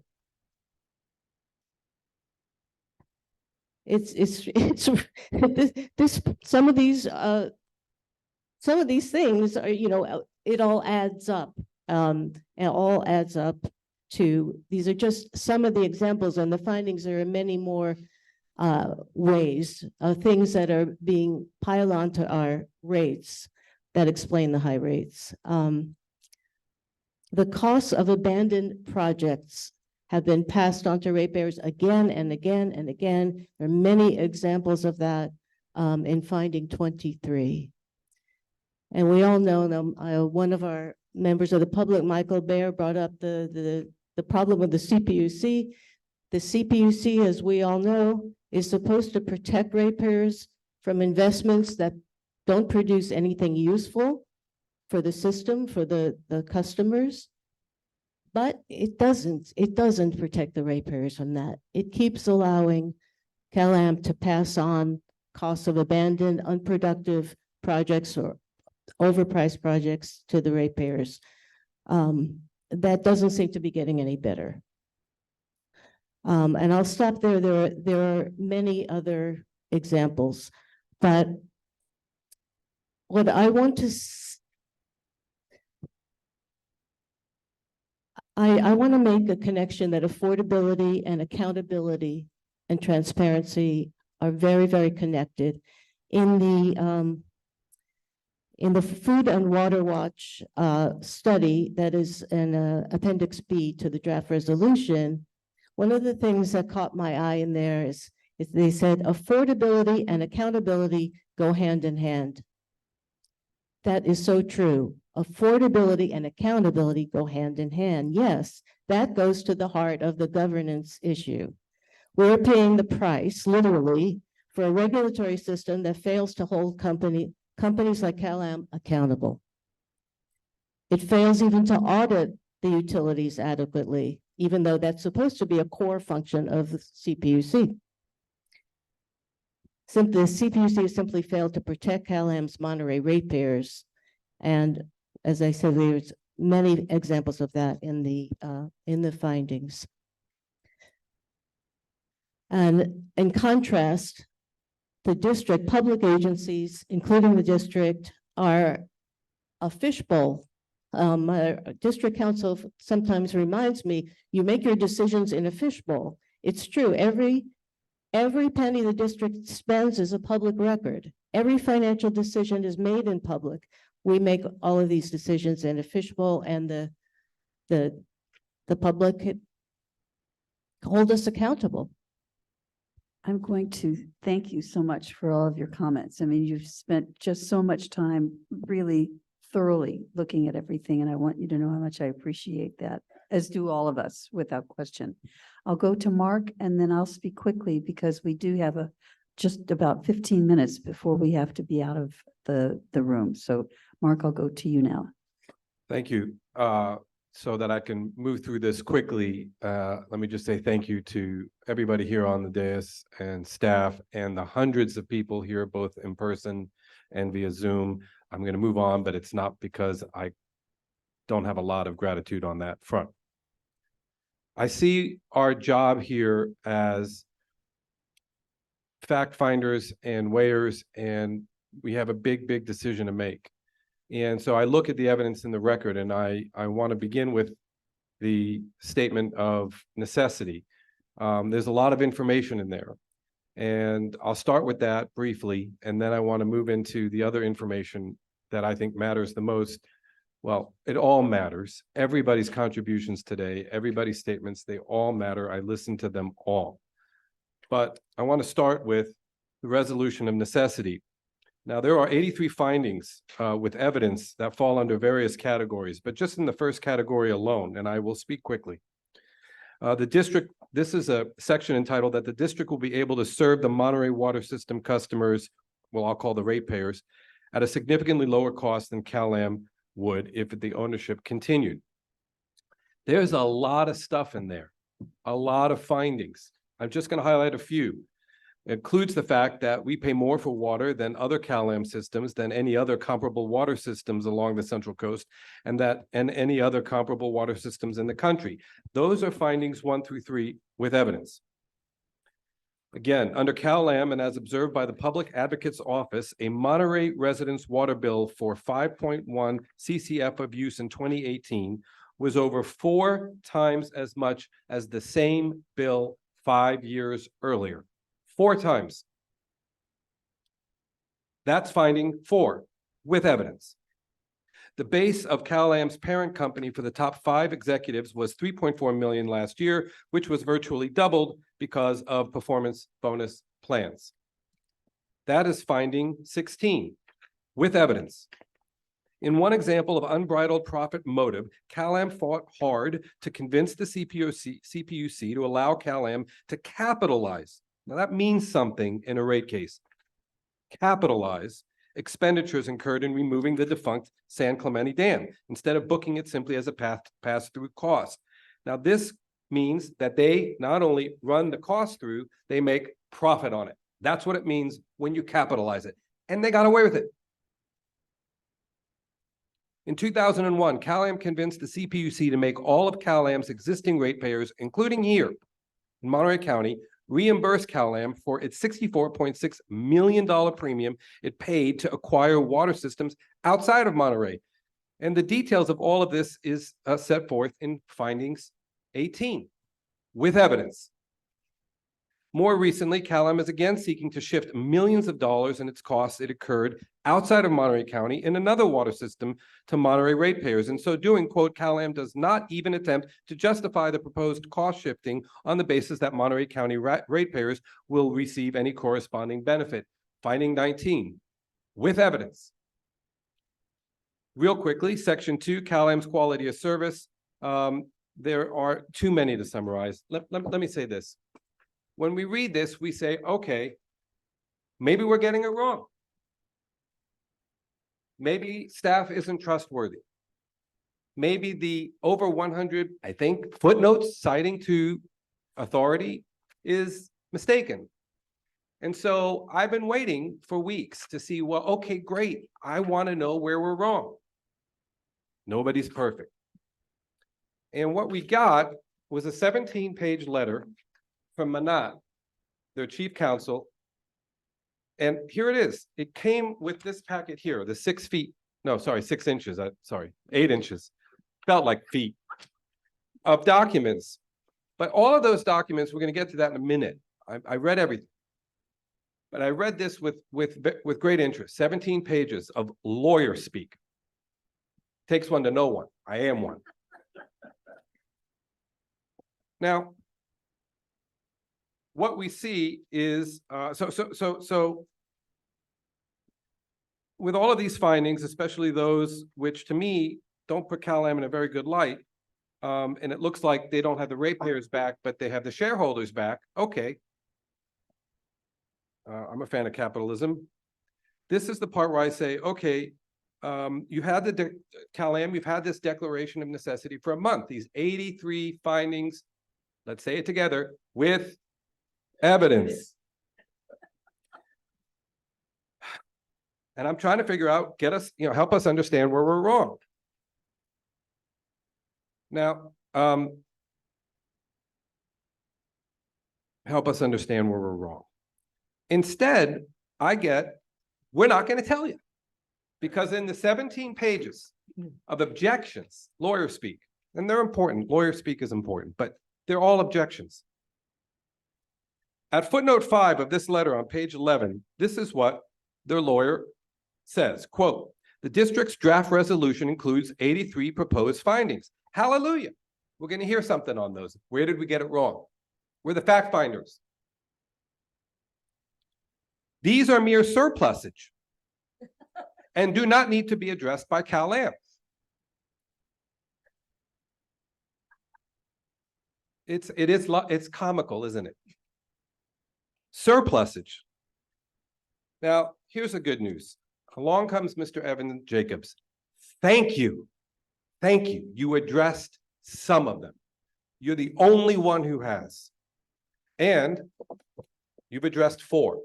Okay, 4 out of 83. It's better than nothing. I'll take it. Because I want to know if we're wrong. And I took notes as fast as I could because I'm not very good and I don't know shorthand. First of all, you say for finding number 36, thank you for calling it out, fire hydrant. There was a photograph, you showed it, and it was a fire hydrant. It's not CalAm's fault that some doofus hit a fire hydrant. Well, thank you. That's what I'm looking for. You're right. That's not CalAm's fault. So this makes me go back to finding number 36. This is the customer service generated general findings. And turns out when I went back, because I only read this twice, turns out that picture you identified, and thank you for doing so, is one of 20 pages of supporting exhibits and documents for why there's some questions about service. So now we're down to 19, but thanks to you, we're down to 19. You say at finding number 66, surcharge fees, it's a minority collected and paid to the district. We're talking now about finding 66. So I went back and looked at it. And here's what's included in finding 66, unfortunately, that you did not address. Quote, the CPUC has said that CalAm rate making appears, quote, deliberately designed to obfuscate the impacts of customer bills by shifting an increasing amount of base rates into surcharge accounts and applying a shareholder return to account balances, citing the report. That was not addressed. And then finally, you combine, I think, findings 53 and 54. This is where you point out that you know, where the district has been collecting fees. That's a subject of litigation, and that's true. That's true. And it's still up to, it's not final. We're still fighting over it. We'll see. But my point is simply this. Apart from those 4 items out of 83 that you addressed and I have responded, we haven't heard anything else, and certainly not about the other 79 items in particular. And if we're getting it wrong, we're not being told we are. If there were facts to push back on the findings and evidence, you would have told us. You would have put it in writing, not this. By the way, just so everybody knows, this entire stack has nothing to do with the findings and evidence. All of this stack is about whether or not there's bias on this board, period. That's it. And for the record, I didn't even live here when the proposition passed. Didn't even live Mr. here. Eisenhardt. So let Can me you close wrap it it up. up? I'm almost done. You got Thank to you. a lawyer when they start talking. It's very bad. I know, it's really something. I know. Thank you. Should never have given you Get the Bo microphone. Peep hook. All I want to say is, Glad I cut mine short. yeah, thank you. You All I did. wanted to say is, we've been weighing facts, and I appreciate what was said, and of course, what wasn't said. Thank you very much. Thank you very much. And again, just as I've said to each of my colleagues, thank you for the diligence that you've put into reading the Manette letter as well as everything else. I'll be very brief. I looked at the findings and the evidence as well. And while my colleague at the end indicated how important it is to hear lawyers speak, I hear a lot of people speak. I am out a whole lot, and I have a big district that I represent and a whole lot of people who live in it who are not as fortunate as most of us in this room. And it really hurts them to have to try to be able to pay the water bill. These are people who are often either very young and starting out, or they're very old and they are unwed. They're widows and they live in their homes that they've had for so many years, and it's paid off and they're eking through. But when they look at their utility bills and it's the water bill that continues to go up and up, it makes it very difficult for them to be comfortable and to believe that they're going to be able to live out the rest of their lives in their homes. And again, I go back to the original, to the findings from, I think it was section 7, section 1. Yeah, it was findings 1 and 2 and 3 specifically that talks about the increase in the water rates. And I won't take any more time on it because it's been covered far better by our attorneys on the board, and I thank you for that. So at this point now, we need to ask ourselves, what do we want to do? Do we want to move forward? Or do we want to veer off the path that we've been on? For me, I feel that the public testimony, the things that I've heard from people in the district, in many, many cases, the substantial evidence that's in the record, the findings and the evidence, I think it shows that there is a negative impact on the private ownership of our water systems. So I don't know if anyone wishes to make any comments, but I'll look to now Mr. Edwards. If it's time to make the motion, I know it's bold and I know it's risky, but I think we ought to recommend that the board adopt resolution 2023-13. So I make the motion that we move ahead. It's bold. It's a lot of risk in it, but we move ahead. A resolution of the Board of Directors of the Monterey Peninsula Water Management District to determine the public interest and the necessity and related matters supporting acquisition of the Monterey water system owned by California America. We have a motion on the floor. Is there a second? We have a motion, we have a second, and I think we will do a roll call vote. Excuse me. Our district council. Is there any reason to our district council, is there any reason we should not make a decision on this resolution tonight? Simple answers, no, there's no legal reason to delay. Thank you. And we have about 5 minutes at this point. Is there any further discussion? I'll take about 30 seconds, Chair. I do want to say, for me, this is not about CalAm and it's not about CalAm workers. Everybody locally, particularly CalAm employees, are good employees, they're good people. For me, this is about the business model of CalAm. They're in the business of making money, and the ratepayers should be able to say, we don't want to pay that extra money, period. And get the control over it that way. But it's pretty straightforward, right? So it's not bad people on either side. The ratepayers are asking us to own it so they can benefit from it. That's as simple for me. Thank you, and I very much appreciate the way that you said that, and I support that just so much. Great people. The model is just too difficult for us. Okay, any other comments before we take a vote? We have a motion and a second. I don't think we have to go out to the public for more comments. So with that, let's do a roll call vote. Director Eisenhart, Aye. Director Oglesby, Director Anderson, Vice Chair Anderson, Aye. Director Paul, Aye. Chair Adams, Aye. and we have Director Riley with one recusal. Director Edwards. Aye. Motion passes 6 ayes, 0 nays, 1 recusal.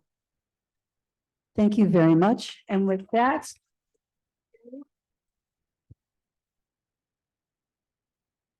thank you very much. With that, I am going to adjourn the meeting at approximately 8:58. Thank you all very much for being here this evening. Thank you for the time and the effort that the staff has put in. Thank you for all of the people who have been so helpful to us as we have dealt with this very vexing issue. Thank you all very much, and good evening.